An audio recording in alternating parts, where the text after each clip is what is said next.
রাত 11টা ছুঁই ছুঁই। রাজশাহী স্টেশনে বসে আছি। চাকরি সূত্রে ঢাকা যাচ্ছি। 2 দিনের ছুটি নিয়ে বাড়িতে আসছিলাম। অনেক বড় একটা আশা নিয়ে নিজ গ্রামে এসেছি, আর এখন খালি হাতে ফিরে যাচ্ছি। যেটা হারিয়ে ফেলেছি সেটা বলতেই আমার খুব লজ্জা হচ্ছে। আমার মা তার ছোট ভাইয়ের কাছ থেকে অনেক বছর আগে 20,000 টাকা নিয়েছিল। তার বিনিময়ে মামা আমাদের একটা জমি দখলে নেয়। অভাবের কারণে টাকাটা পরিশোধ করতে পারিনি, তাই আর জমি ছাড়ানো হলো না। এক সময় মা চলে গেল। ওনার চিকিৎসা করতে আমাদের বাড়িটা বিক্রি করা হয়। জমি বলতে মামা যতটুকু নিয়েছে ওইটুকু থাকে। মাঝখানে অনেকটা বছর পার হওয়ার পর আসছিলাম 20,000 টাকা নিয়ে। জমিটা ছাড়িয়ে নিয়ে নিজ গ্রামে থাকবো, কিন্তু মামা দিতে নারাজ। আমিও আর জোর করিনি, হাসি মুখে চলে আসি। আমার যেহেতু কোনো সাপোর্ট নেই, তাই মামার সাথে যুদ্ধ ঘোষণা করা বৃথা। এখন স্টেশনে বসে ভাবছি, ঢাকায় গিয়ে সে একই কাজ করতে হবে। সেই পিয়নের চাকরি, তাতে কিছু বেতন, খাওয়া খরচা চলে। একা মানুষ, খরচ কম হওয়ায় কিছু টাকা জমাতে পেরেছি। আর সেইটা নিয়ে বুকে আশাও বেঁধেছিলাম যে গ্রামে থাকবো। সেটা তো আর হলো না। এক বস্তা হতাশা নিয়ে শহরে জীবনে ফিরেছি। আর চাকরির কথা কি বলবো, এইচএসসি সার্টিফিকেট আছে, আর এদিকে কিছুদিন ডিগ্রিও পড়েছিলাম। তারপর পারিবারিক অভাবের কারণে লেখাপড়ার দরজা সেখানেই বন্ধ। তবে একটা পড়া এখনো চালু রয়েছে, সেটা হলো মানুষকে পড়া, মানুষকে বোঝা। এই সাবজেক্ট পাসমার্ক তোলাই বেশ কঠিন। বিচিত্র রকম মানুষ সব এই পৃথিবীতে, যাদের চেনা খুবই দুষ্কর। আমি কথাগুলো ভাবছিলাম আমার সামনে বসে থাকা কিছু মানুষের দিকে তাকিয়ে। তারা অনেকটা দূরে ছিল, তাই তাদের চেহারা আবছা দেখছিলাম। আর তখনই খেয়াল করলাম কেউ একজন আমার দিকে এগিয়ে আসছে। আবছা আবছা ভাবেই মনে হচ্ছিল ইয়াং কোনো মেয়ে। মেয়েটা এসে আমার সামনে দাঁড়ালো। এবার আমার চোখের আবছা ভাবটা ছাড়লো। আমি এক পলক মেয়েটাকে দেখে নিলাম। বাহ, মেয়েটা তো বেশ সুন্দরী। শুধু সুন্দরী বললে কম হবে, একটু বেশি সুন্দরী। তবে তার আধুনিক ড্রেসের সাথে তার সৌন্দর্যের কোনো ম্যাচ করছে না। আমি আবার ভাবনাতে চলে গেলাম। হঠাৎ এই এই কি সমস্যা আপনার? ভাবনা থেকে বেরিয়ে এসে স্বাভাবিকভাবেই বললাম, কোনো সমস্যা নেই তো। আমার দিকে এভাবে তাকিয়েছিলেন যে, পছন্দ হয়েছে? প্রশ্ন শুনে তো গলা শুকিয়ে কাঠ হয়ে গেছে। একে তো মেয়ে, তার উপর এত সুন্দরী মেয়ে, আর অদ্ভুত প্রশ্ন। আমি আমতা আমতা করে বলেই ফেললাম, না না। পছন্দ হয়নি তো তাকিয়েছিলেন কেন?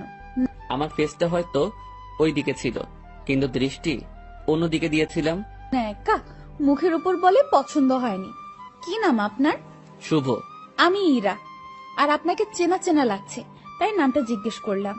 ও, তারপরে ইরা নামের মেয়েটা আমাকে অবাক করে দিয়ে আমার কাজের স্থান, মানে আমি যে কোম্পানিতে পিয়ন হিসেবে চাকরি করি, তার কথা বলল। আপনি কি মিতালি অফিসের পিয়ন? জি জি। ও, আমার বাবা ওই কোম্পানির মালিক, আর আমার বাবার অফিসেই চাকরি করে। বাবার অফিসে আমি অনেক যাই। আপনি তো চা কফি এনে দেন। আমি আপনাকে চিনেছি, আপনি আমাকে চিনতে পারেননি কেন? আমি আপনার দিকে তাকাইনি, আর আমি মেয়েদের দিকে কম তাকাই। ওরে সাধু, শোনেন, আপনি তাকান, তবে বেশি ভাবনায় থাকেন। তবে আমাকে কখনো খেয়াল করেননি। জি, এটাও হতে পারে। আমিও হিতাহিত জ্ঞান বুদ্ধি হারিয়ে ফেলেছি। তোকে আপনি করে বলছি কেন? তুই তো পিয়ন। আচ্ছা শোন, জি ম্যাম বলে। তুই তো সাধারণ বগিতে যাবি, জি ম্যাম। আমি কেবিনে যাব। তুই আমার ব্যাগ দুটো একটু উঠাই দিবি, তারপর তোর আসনে গিয়ে বসবি, ঠিক আছে? জি ম্যাম, ঠিক আছে। রাগ করিস না, কুলি পাচ্ছি না। আর তোকে পেয়েছি, হার কাকে লাগে, চেনা মানুষ তো। জি ম্যাম। এত জিম্যাম জিম্যাম করিস কেন? জি না, হ্যাঁ ম্যাম, ঠিক আছে, আমি ব্যাগ উঠাই দিব। ওকে ওকে। মালিকের মেয়ে, যথেষ্ট সম্মান দিতে হবে। আর যা বলবে সেটা তো করতেই হবে, না হলে আমার চাকরি তখনই গায়েব। এসব ভেবে লাভ নেই, আর ভাবনাতে হারিয়ে গেলে চলবে না, অ্যাক্টিভ থাকতে হবে। ট্রেন ঢাকা থেকে আসলো। 8 ঘন্টা পর ইঞ্জিন ঘুরিয়ে আবার ঢাকার উদ্দেশ্যে রওনা হবে। আমি ইরা ম্যামের ব্যাগ দুটো তার কেবিনে দিয়ে আসলাম। বকশিস স্বরূপ তিনি আমাকে 50 টাকা দিলেন। কোনো দ্বিধা না করে টাকাটা নিলাম, কারণ আমার আগে থেকে অভ্যাস আছে। টাকা নিয়ে চলে যাচ্ছিলাম, ইরা ম্যাম আবার ডাকলো। এই শোন শোন, জি ম্যাম বলেন। নামার সময় আবার তুই আসবি, ঠিক আছে? আচ্ছা। আবার ঘুমিয়ে যাস না কিন্তু। না ম্যাম, ঘুমাবো না। ওকে, যা। আমি আমার বগিতে গিয়ে উঠলাম। টিকিট সংগ্রহ করতে আমি অনেক দেরি করে ফেলেছি, তাই সিট হয়নি। পুরো রাস্তাটা দাঁড়িয়ে যেতে হবে। আশেপাশে তাকিয়ে দেখলাম অনেক সিট ফাঁকা। সামনের 2-1টা স্টেশন পর এসব সিট আর ফাঁকা থাকবে না। তাই মনে মনে ঠিক করলাম সিটে বসবো না, দাঁড়িয়েই যাব। ট্রেন ছাড়লো, আমি দরজায় দাঁড়িয়ে আছি। ঠান্ডা হাওয়া আমার শরীরটাতে লাগছে। আমি ভাবনায় আবার ডুব দিলাম। ভাবতে লাগলাম পুরনো দিনের কথা। মাঝে মাঝে নিজের ভবিষ্যতের কথাও ভাবলাম। তাতে যা ফলাফল পেলাম সেটা শূন্য, কারণ ভেতরে খুব হতাশা কাজ করছিল। অর্ধেক পথ আসতেই স্টেশন ছাড়াই ট্রেনটা থেমে যায়। যান্ত্রিক কোনো ত্রুটি হয়েছে হয়তো। 20 মিনিট পার হবার পর খবর পেলাম ভোরের আগে ট্রেন এখান থেকে এক চুলও নড়বে না। আর এখন রাত 1টা বাজে। এক একজন এক এক কথা বলছে। কেউ বলছে লাইনের সমস্যা, কেউ বলছে ইঞ্জিনে। আমি ওইসব কথা থেকে কান ফিরিয়ে নিয়ে নিজের ভাবনাতে আবার মন দিলাম। হঠাৎই এই শুভ, পেছনে তাকিয়ে দেখি ম্যাম দাঁড়িয়ে। জি ম্যাম বলেন। তুই উঠ। ম্যাম কিছু লাগবে? না, আমি একটু ট্রেন থেকে নামবো। ম্যাম বাইরে নামা ঠিক হবে না। যে অন্ধকার, এর মধ্যে কি বিপদ লুকিয়ে আছে কে জানে। কিসের বিপদ? বাইরে সাপ বিচ্ছু অনেক কিছু থাকতে পারে। কিচ্ছু নেই, চল নিচে নামবো। এই হলো আড়ালের ঘরে দুলালি, মন যা চায় সেটাই করবে। ম্যামকে নিয়ে ট্রেন থেকে নামলাম। নেমে দেখি অনেকেই নিচে দাঁড়িয়ে আছে। কেউ বাসায় ফোন করে সমস্যার কথা বলছে, আবার কেউ সিগারেট টানছে। ম্যাম আমার সাথে কথা বলা শুরু করলো। দেখ, জায়গাটা অনেক সুন্দর, তাই না? অন্ধকারে তেমন কিছুই তো দেখা যাচ্ছে না। চোখ না, মন দিয়ে দেখতে হয়। তবে ম্যাম আকাশটা বেশ সুন্দর লাগছে, অনুজ্জ্বল তারাগুলো দেখা যাচ্ছে। আমি তো অনুজ্জ্বল অনেক কিছু দেখতে পারছি। কি ম্যাম? এই যে দেখ, একটা টি স্টল, চল যাই। এখন ওখানে গিয়ে কি হবে? চা খাবো, চল চল, বেশ মজা হবে। শীতের মধ্যে এত রাতে বাইরে চা খাওয়ার মজাটাই আলাদা। আমি তো আর মানা করতে পারবো না, মানা করলেই বকা দিবে। কেন যে এর সাথে দেখা হয়ে গেল, মনে হচ্ছে বাকি রাতটাই বেশ প্যারায় রাখবে। টি স্টলের কাছে পৌঁছাতে দেখি কিছু যাত্রী এখানে আগে এসেছে। এই দোকানটার আশেপাশে আর একটা দোকানও নেই। হাতে চা নিয়ে আমি দোকানিকে বললাম, চাচা এমন একটা জায়গায় দোকান দিয়েছেন কি মনে করে? বাবা, সে অনেক কাহিনী। বাজারে দলাদলি চলে। আমার লোকজন না থাকায় ওখানে দোকানটা নেওয়া হয়নি। রাগের মাথায় নিজের জায়গাতেই দোকানটা নিয়ে বসেছি। বাহ, বেশ করেছেন। তা চলে কেমন? আলহামদুলিল্লাহ, ভালোই চলে। একটা কথা বলি, রাগ করে এখানে দোকান দিয়ে ভালোই করেছেন। এর জন্য আপনার হাতে চা খেতে পারলাম। আরো কিছুক্ষণ কথা হলো, বিলটা আমি দেই। ম্যাম আর আমি চলে আসি। ওনার সাথে আড্ডা দিতে খুব ইচ্ছে করছে, কিন্তু মালিক পক্ষের লোক আগ বাড়িয়ে কথা বলাটা বেয়াদবি হবে। আমি কিছু বলছি না, চুপচাপ তার পেছন পেছন হাঁটছি। আমার চুপ থাকা দেখে ম্যাম হয়তো কিছু একটা ভাবছে। আমাকে বলল, কি রে, কথা বলতে পারিস না? দোকানের সাথে তো বেশ জমিয়ে কথা বললি, এখন চুপ কেন? ম্যাম কি বলবো? সেটা কি আমাকে বলে দিতে হবে? দোকানে কি তোকে কিছু বলেছিল? না। তো কিছু বল, সারা রাত তো এভাবে চুপ থাকতে পারবো না। আপনি রাজশাহীতে কোথায় আসছিলেন? আর বলিস না, আমার একটা বান্ধবীর বিয়ে হলো, বিয়েতে আসছিলাম। ও। তুই বিয়ে করেছিস? না ম্যাম। কেন? কাকে বিয়ে করব? কাকে করবি মানে? দেশে কি মেয়ের অভাব পড়ছে? আসলে সেটা না। তো কি? আমার পরিবার নেই, আমার বিয়ে করা একটু সমস্যা। তো সমস্যার কি আছে? দেশে অনেক মেয়ে আছে যাদের পরিবার নেই, তাদের মধ্যে একজনকে বিয়ে করবি। ম্যাম ওইরকম হলে আমি করব না। কেন? সেটা না বলি। ওই সব বলতে হবে। মাথায় একটা দুষ্টু বুদ্ধি এলো। আমি বললাম, ম্যাম আপনার মতো সুন্দরী পেলে ভেবে দেখতে পারি। তোর ভাবা লাগবে না, আমার মতো কেউ তোর দিকে তাকাবেও না। সেটা আমার জন্যই ভালো। কেন? তাহলে আর বিয়ে করা লাগবে না। হইছে ভাই, থাম এবার। চল লাইনের ওই পাশটাই ঘুরে আসি। ইরা ম্যাম যেদিকে যাচ্ছে আমিও তার পেছন পেছন ছুটছি। একবার বললাম যে বাকি রাতটুকু ঘুমিয়ে নেন, তখন আমাকে ধমক দিয়ে বলল, সে কি আমার আদেশ মেনে চলবে? পরক্ষণে ভাবলাম, তাই তো, সে আমার কথা মানবে কেন? সে তো মালিক পক্ষের লোক। লাইনের অন্য পাশটায় চলে আসলাম। এই পাশটায় ফাঁকা জায়গা নেই, কাছে একটা গ্রাম দেখা যাচ্ছে, আর লাইনের পাশ দিয়ে একটা রাস্তা গ্রামের ভেতরে চলে গেছে। চল রাস্তাটা দিয়ে গ্রামের ভেতর যাই। না ম্যাম, এত রাতে যাওয়া ঠিক হবে না। আমি কি বলছি তোকে? জি ম্যাম, চলেন। এই হলো মেয়ে মানুষ, ভালো মন্দ কিছুই বোঝে না। তারপর যদি এরকম ধনী ঘরের মেয়ে হয়, তাদের মাথার তার দুই একটা কমই থাকে। এরা পুরো পৃথিবীকে নিজের মনে করে আর ভাবে সেই সব থেকে ক্ষমতাধর ব্যক্তি। দুজনে অনেকটা হাঁটলাম। এখন আমরা হাঁটছি গ্রামের ভেতরে। পুরো গ্রাম নিস্তব্ধ, কোথাও কোনো সারা শব্দ নেই, শুনশান পরিবেশ। ম্যাম মাঝে মাঝে আমার সাথে কথা বলছে। এক সময় আমরা ভালোই কথা বলতে শুরু করি। ম্যাম আমাকে বলল, তুই কি সারা জীবন এইভাবেই কাটাবি? জানি না জানিস না মানে? আমার ভাগ্যে কি আছে আমি কিভাবে বলবো। তাও সবার তো অনেক ফিউচার প্ল্যান থাকে, তোর নেই? না। অদ্ভুত। আচ্ছা ম্যাম, একটা জিনিস আমার কাছে খুব খারাপ লাগছে। কি? বললে রাগ করবেন না তো? না, বল। স্টেশনে যখন আপনাকে দেখলাম তখন একটা জিনিস খেয়াল করেছি। কি খেয়াল করেছিস? আপনার সৌন্দর্যের সাথে আপনার আধুনিক সাজগোজ একদমই বেমানান। কি বলিস? সবাই তো খুব প্রশংসা করে। সবার চোখ নেই তাই। তো কেমন সাজলে আমাকে ভালো লাগবে? অতি সাধারণ। যেমন? এই যে হেয়ার কালার করেছেন, এটা চুলের সৌন্দর্য নষ্ট করেছে। আপনার ঠোঁটে। এই থাম। জি ম্যাম। তুই অন্ধকারে আমার ঠোঁট কিভাবে দেখলি? ওই যে বললাম না, স্টেশনে দেখেছি। উফ, বাদ দে তোর ডায়লগ, চুপচাপ হাঁটতে থাক। জি ম্যাম। আর সামনে না এগোই, আমরা চলে যাই। আর একটু যাব, তারপর ফিরবো। পরিবেশটা ভালোই লাগছে। রাতে এইভাবে গ্রামের মধ্যে দিয়ে কখনো হাঁটিনি। আমরা হাঁটতে হাঁটতে আরো সামনে এগোলাম, আর হঠাৎ দুজন লোক লাইট নিয়ে আমাদের সামনে আসলো।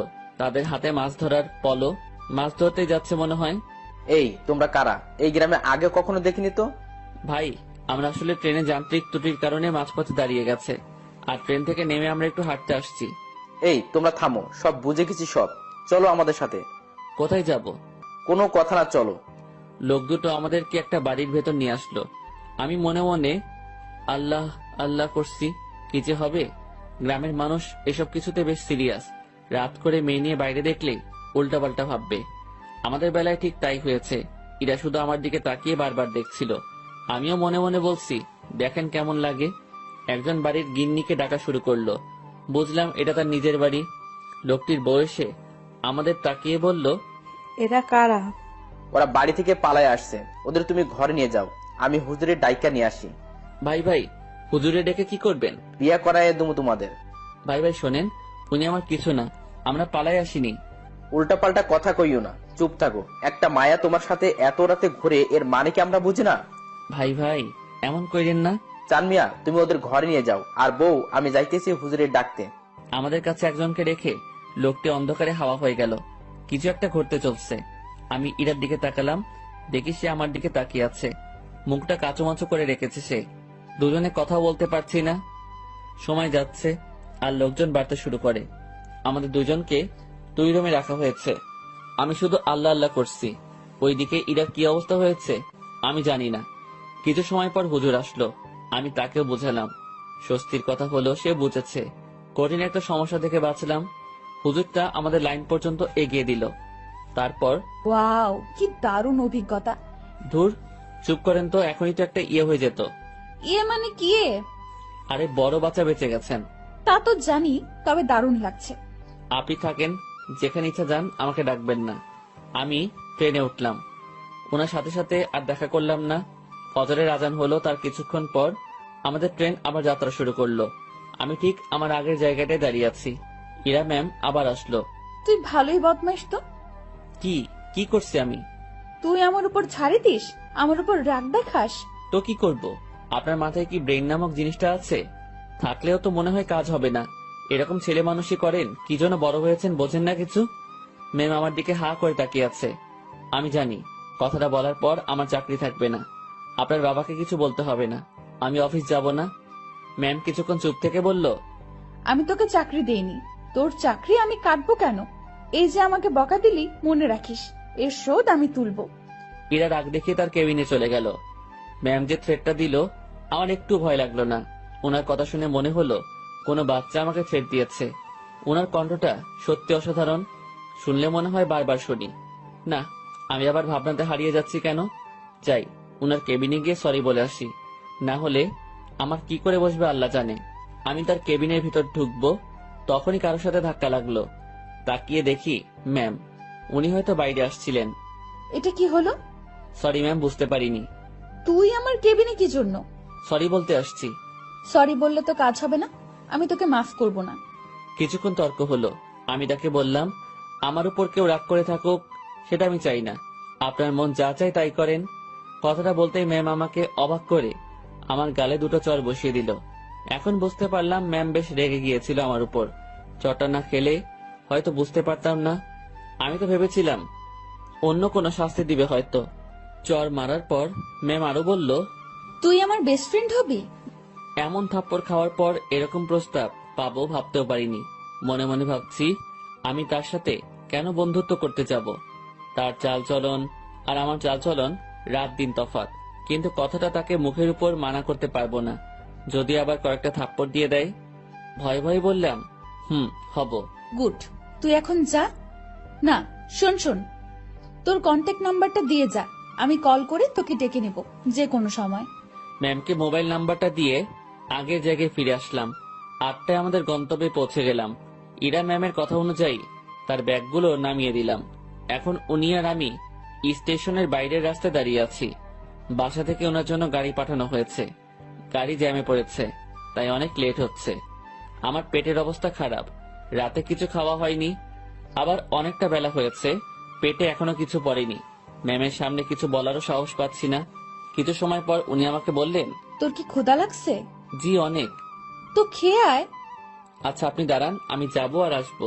আমি একটা দোকানে গিয়ে চা বিস্কিটের সাথে কয়েকটা কলা খেয়ে নিলাম। দোকানদারকে টাকা দিতে যাব, তখন মনে হলো ম্যামও তো কিছু খায়নি, ওনাকে খাওয়ার কথা বলা উচিত ছিল। ভুলটা যেহেতু করেই ফেলেছি, তাই ওনার জন্য কিছু নিয়ে গেলাম। আমি কাছে গিয়ে তার দিকে খাবারগুলো এগিয়ে দিলাম। আমার দিকে উনি ভ্রু কুঁচকে তাকালো। এগুলো আমাকে কেন দিচ্ছিস?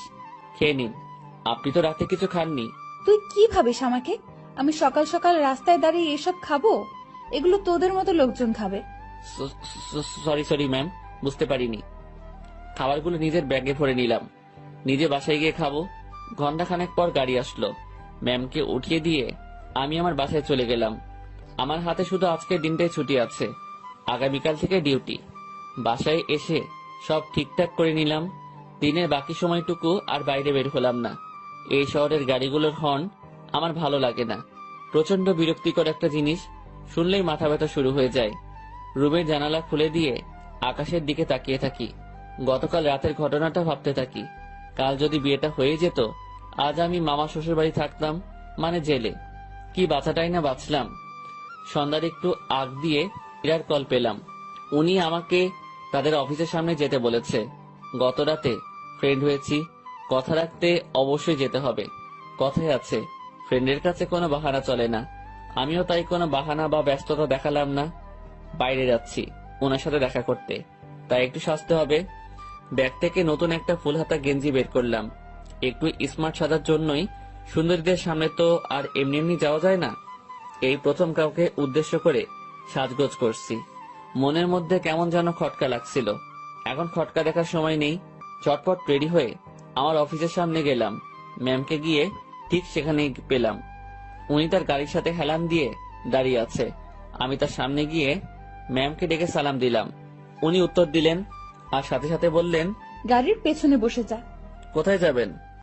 আমার বন্ধুদের সাথে তোর পরিচয় করিয়ে দেব, সেখানেই নিয়ে যাচ্ছি। আমি আর কিছু বললাম না, তার গাড়ির পেছনে চেপে বসলাম। আধ ঘন্টা পর একটা রেস্টুরেন্টের সামনে গিয়ে ম্যাম গাড়ি থামালো। তারপর আমাকে নিয়ে রেস্টুরেন্টে ঢুকলো। আমি তার পিছু পিছু গেলাম। উনি একটা জায়গায় গিয়ে থামলো আর কিছু ছেলেমেয়ের সাথে গিয়ে কথা বলা শুরু করলো। বুঝতে পারলাম এরাই তার ফ্রেন্ড। এবার ম্যাম আমার দিকে তাকিয়ে বলল, বন্ধুরা, তোমাদের জন্য একটা গিফট এনেছি। কি রে দোস্ত, কে এটা? আর বলিস না, এই প্রাণীকে রাজশাহীতে পেয়েছি। এই পাগলার সাথে কিছুক্ষণ কথা বলেছি, তারপর বেস্ট ফ্রেন্ড হওয়ার প্রস্তাব দিয়েছি। দুঃখের বিষয় হলো পাগলা আমার কথা বিশ্বাস করে হ্যাঁ বলে দিয়েছে। তোরা বলতো, এর মতো খ্যাত মানে কি বলবো, এরকম একটা মানুষ আমার ফ্রেন্ড। অসম্ভব। দেখ ভাই, আমার ফ্রেন্ডদের সাথে পরিচয় করিয়ে দিতেই তোকে এখানে নিয়ে আসছি। ইরা একে একে তার বন্ধুদের সাথে পরিচয় করিয়ে দিল। সবাই বনেদি ঘরের ছেলে মেয়ে। ট্রেনের কথা মনে পড়তেই লজ্জায় ঘেমে যাচ্ছি। এখন মান সম্মান যা যাওয়ার তা তো গেছে, বাকিটুকু নিয়ে এখান থেকে কেটে পড়তে পারলেই হলো। কিছুক্ষণ পর সেটাও থাকলো না। আমার পোশাক আর চেহারা নিয়ে তারা উপহাস করতে শুরু করলো। একটা ছেলে এগিয়ে এসে বলল, ভাইয়া এটা গেঞ্জি নাকি তেনা? কোথা থেকে কিনেছো ভাইয়া? নাকি কারো পড়ে থাকা জিনিস কুড়িয়ে নিয়েছো? না ভাই, সত্যি কিনেছি। ওমা, তাই? হুম। দেখ, ছেলেটা মাথায় তেল দিয়ে আসছে। সবাই হেসে উঠল। সত্যি কথা বলতে আমি তেল দেইনি, ওরা পচানি দেওয়ার জন্যই বলছে। ভাবছি এখানে আর থাকা ঠিক হবে না। ম্যামকে বললাম, ম্যাম আমি এখন যাই। ওলে বাবুটা, এখনই না, কিছু খেয়ে যাও। হ্যাঁ, কিছু খেয়ে যা। একটা ছেলে আমার পকেটে হাত দিল। আমার দুর্ভাগ্য যে পকেট থেকে সে 20,000 টাকা নিয়ে এসেছি। ব্যাগে রেখে আসবো মনে ছিল না। ছেলেটা আমার পকেট থেকে টাকাটা দেখে একটু অবাক হয়ে বলল, কি রে, তোর কাছে এত টাকা কুড়িয়ে পেয়েছিস কোথায়? যাই হোক, আমাদের কিছু খাওয়া। আমি আর কি মানা করব, মান সম্মান একটু বজায় রাখতে হ্যাঁ বললাম। তাতেই ওরা সুযোগ পেয়ে গেল, নানা রকম দামি খাবার অর্ডার করলো, যেগুলো আমি চোখে দেখা তো দূরের কথা, নামও শুনিনি। ওরা সবাই খাচ্ছে, আমি দাঁড়িয়ে আছি। একজন খেতে বলেছিল, কিন্তু আমি মানা করেছি আর বলেছি খেয়ে আসছি, আমার পেট ভরা। খাওয়া শেষে বিল তো 20,000-এর উপরে এলো। আমার মাথায় ঢুকলো না 7-8 জন মিলে 20,000 টাকা কিভাবে খায়, যেটা জোগাড় করতে আমার বছরখানেক সময় লেগেছিল। খারাপ ভালো দু ধরনের মজাই পাচ্ছিলাম। কম খাবারে এত বিল, আর আমার পকেটে টাকা গায়েব। ম্যাম আমি এখন চাই। হ্যাঁ যাবি, তার আগে একটা কথা বলি, কখনো এরকম মফিজ মার্কা কাজ করবি না। এত সহজে কোনো বন্ধুত্ব পাওয়া যায় নাকি? জীবনে কোনো কিছুই সহজভাবে নিবি না। জি ম্যাম। যা তাহলে। আমি বাইরে এসে দাঁড়ালাম। পকেটে টাকা নেই, বাসায় যাব টাকা লাগবে। মনে মনে ঠিক করলাম ম্যামের কাছ থেকে কিছু টাকা চেয়ে নিব, না হলে এই পথ যেতে যেতে মধ্যরাত হয়ে যাবে। কাল সকালে আবার অফিসে যেতে হবে। অনেকটা সময় পার হওয়ার পর ম্যাম আর তার বন্ধুরা বের হলো। আমি ম্যামকে ডাকায় সে বাকিগুলোকে বিদায় দিয়ে আমার দিকে আসলো। কি হয়েছে, এখনো যাসনি কেন? ম্যাম আমাকে কিছু টাকা, পুরোটা বলার আগেই একটা থাপ্পড় বসিয়ে দিল। আমি আবার বললাম, গাড়ির ভাড়া টাকাটা চাইছিলাম, পকেটে কোনো টাকা নেই, যেতে অনেক সময় লাগবে, কাল থেকে আবার অফিস আছে। তোর জন্য কি আমি টাকা নিয়ে দাঁড়িয়ে আছি, ফকিন্নির বাচ্চা? কথাটা সত্যি বুকের মাঝখানে গিয়ে লাগলো। আমি আর কথা বাড়ালাম না, ওনার দিকে একবার তাকিয়েই হাঁটা শুরু করলাম। সেই জায়গা থেকে বাসায় যাওয়ার পুরোটা সময় শুধু রেস্টুরেন্টের ভেতরের অপমানের কথা মনে হয়েছে। আজকাল মানুষগুলো কেমন হয়েছে, আরেকজনের আর্থিক অবস্থা না বুঝে তার টাকা খসানোর জন্য উঠে পড়ে লাগে। টাকাগুলোর জন্য খুব মায়া হচ্ছে। ওদের কাছে হয়তো সামান্য টাকা, কিন্তু আমার কাছে পাহাড় পরিমাণ। মধ্যরাতে বাসায় ফিরলাম, কিছু শুকনা খাবার খেয়ে শুয়ে পড়লাম। শুয়ে আর কিছু ভাবলাম না, ঘুমানোর চেষ্টা করলাম, কারণ কাল অফিস যেতে হবে। পরদিন সকালবেলা উঠতে আর দেরি করলাম না, ফোনে অ্যালার্ম দেওয়াই ছিল। সময় মতো উঠে হাতের কাজগুলো সেরে নিলাম, তারপর খেয়ে অফিসের উদ্দেশ্যে রওনা হলাম। অফিসে যাওয়ার পর যে সমস্যায় পড়লাম সেটা আমি কখনো চিন্তাও করিনি। যেখানে স্যার মানে ইরার বাবা বসে থাকার কথা, সেখানে ইরা বসে আছে। ওই চেয়ারটাতে ইরা বসা মানে আজকের দিনটা পুরো শেষ। আমি রুমে ঢুকে তাকে সালাম করে বেরিয়ে আসলাম। কিছুক্ষণ পর উনি নক করলেন। আমি ভেতরে গিয়ে বললাম, জি ম্যাম বলুন। 4 নম্বর টেবিলে রাশিদ সাহেব অফিসে আসেনি, তুই একটু খোঁজ নিয়ে দেখ। জি ম্যাম। আমি ফোন করে জানলাম উনি রাস্তায় আছেন। আমি ম্যামকে সেটা জানিয়ে দিয়ে বাইরে বসে আছি। সেই মুহূর্তে জেনারেল ম্যানেজার আমাকে ডাকলেন কফি এনে দিতে। আমি কফি নিয়ে তার রুমে গেলাম। কফির কাপটা হাতে নিয়ে দেখলেন এবং ফেলে দিলেন। কি হয়েছে এটা বলার সাথে সাথে উনি আমাকে চড় বসিয়ে দেন আর বলেন, কফির উপর মরা মাছি পড়ে আছে, দেখিস না? সরি স্যার, দেখতে পাইনি। উনি আমার কলার ধরলেন। আমি যদি এটা খেয়ে ফেলতাম, তারপর যদি অসুখ করতো, তুই কি করতিস তখন? স্যার মাফ করে দেন, দেখতে পাইনি। উনি অনেক বাজে বাজে বকা দিচ্ছিলেন। অফিসের মধ্যে একটা শোরগোল বেঁধে গেল। ইরা ম্যাম তার কেবিন থেকে উঠে আসলেন। সবাই মিলে দোষটা আমাকে দিচ্ছিল। এখন ভয় লাগছে যে ম্যাম চটটা মেরে হয়তো বিদায় করে দিবেন। তারপর ম্যাম সবকিছু শুনলেন, আমার থেকেও আর ম্যানেজারের থেকেও। সব শোনার পর যা করলেন দেখে তো আমি হতবাক। পরপর 2টা চড় বসিয়ে দিলেন ম্যানেজারের গালে। আমি কিছু বলার আগেই এখান থেকে বের হবেন। আর হ্যাঁ, বাকি সবাইকে বলছি, এটা নিয়ে কোনো কথা হবে না। সমস্যা হয়েছে, সমাধান করেছি। সমালোচনা করে ভালো জিনিস খারাপ বানাবে তো পাবলিক, বুঝবা? কত ধানে কত চাল। যার যার কাজে যাও, অনেক সময় নষ্ট হয়েছে। কিছুক্ষণ ঝড়ের পর অফিস স্বাভাবিক, আগের মতো কাজ চলছে। কিভাবে সব সামলে নিলাম। হুটহাট ম্যানেজার শেখ, সাথে 2টা থাপ্পড়। বিচারটা যাই করুক, তাহলে আমার সাথে অমন করলো কেন? ভাবতে ভাবতে কোনো উত্তরই খুঁজে পেলাম না। লাঞ্চের সময় আমি বাসা থেকে রুটি নিয়ে আসছি। 2-1জনকে পানি এনে দিয়ে আমি খাওয়ার জন্য বসবো। তখন ম্যাম ডাকলো। মনে মনে ভাবছি খাওয়াটাও কপালে নেই। মুখ ভার করেই ম্যামের রুমে ঢুকলাম। জি ম্যাম, কিছু বলবেন? তুই খাবার খেয়েছিস? জি না। বাসার থেকে খাবার নিয়ে আসছিস নাকি বাইরে গিয়ে খাবি? বাসা থেকে এনেছি। যা, খাবার নিয়ে আমার রুমে আয়। ম্যাম, বুঝিনি। আরে হারামি, খাবার নিয়ে আমার রুমে আয়। কথাটা শুনেই ভাবছিলাম আমি ঠিক শুনছি তো। ভাবনাতে আর ডুব দিলাম না। দেরি না করে খাবার নিয়ে আমার রুমে ঢুকলাম। ম্যাম তো দেখি দামি দামি খাবার সব টেবিলে সাজাচ্ছেন। আমাকে দেখিয়ে দেখিয়ে বললেন, এসব আমার মায়ের হাতের রান্না। ম্যাম আমি বাইরে গিয়ে খাই, আপনি খাওয়া শুরু করেন। পানি লাগলে বলবেন। এই, তুই কি এজন্য রেখেছিস? আচ্ছা, তোর খাবারের বাটিটা আমার হাতে দে তো। আমি তেমন কিছু আনিনি, ওই রুটি। আমি দেখবো, দে। ভয়েই বাটিটা ওনার হাতে দিলাম। লজ্জায় তো মাথা কাটা যাওয়ার অবস্থা। বাসায় কিছু ছিল না, তার উপর টাকাও নেই। রুমে পেঁয়াজ মরিচ ছিল, সেগুলো কেটে তেল আর লবণ দিয়ে মাখিয়ে নিয়ে আসছি। ম্যাম যদি সেটা দেখে তো। কথাটা ভাবতে ভাবতেই বাটির ঢাকনা খুলেই উনি চোখ বড় বড় করে ফেলেন। খাবারটা কিছুক্ষণ তাকিয়ে থেকে দেখে আবার আমার দিকে তাকালেন। কি রে, এগুলো কি? ম্যাম আসলে রুমে কিছু ছিল না, তারপর টাকাও নেই। রুমে আটা ছিল তো, ওইটা দিয়ে আর কি একটা ব্যবস্থা করে নিয়ে আসছি। ম্যাম আমার বাটিটা টেবিলে রাখলেন। তারপর উনি তার চেয়ারে বসে পড়লেন। আমি দাঁড়িয়ে আছি। উনি একবার আমার দিকে তাকাচ্ছেন, আর একবার আমার খাবারের দিকে তাকাচ্ছেন। আমি ওনার সামনে এখন লজ্জাতে ইমিটিমিটি হাসতেছি। উনি কিছু সময় চুপ থাকার পর মুখ খুললেন। এই যে, এই খাবারগুলো তোর। ওনার খাবার আমার দিকে এগিয়ে দিলেন। আমি টেবিলের কাছে গিয়ে হাত দিয়ে নিজের বাটিটা নিয়ে বললাম, আমি যেটা এনেছি সেটা না খেলে আমার পেট ভরবে না, আর আপনার খাবার খেলে আমার পেট খারাপ হতে পারে।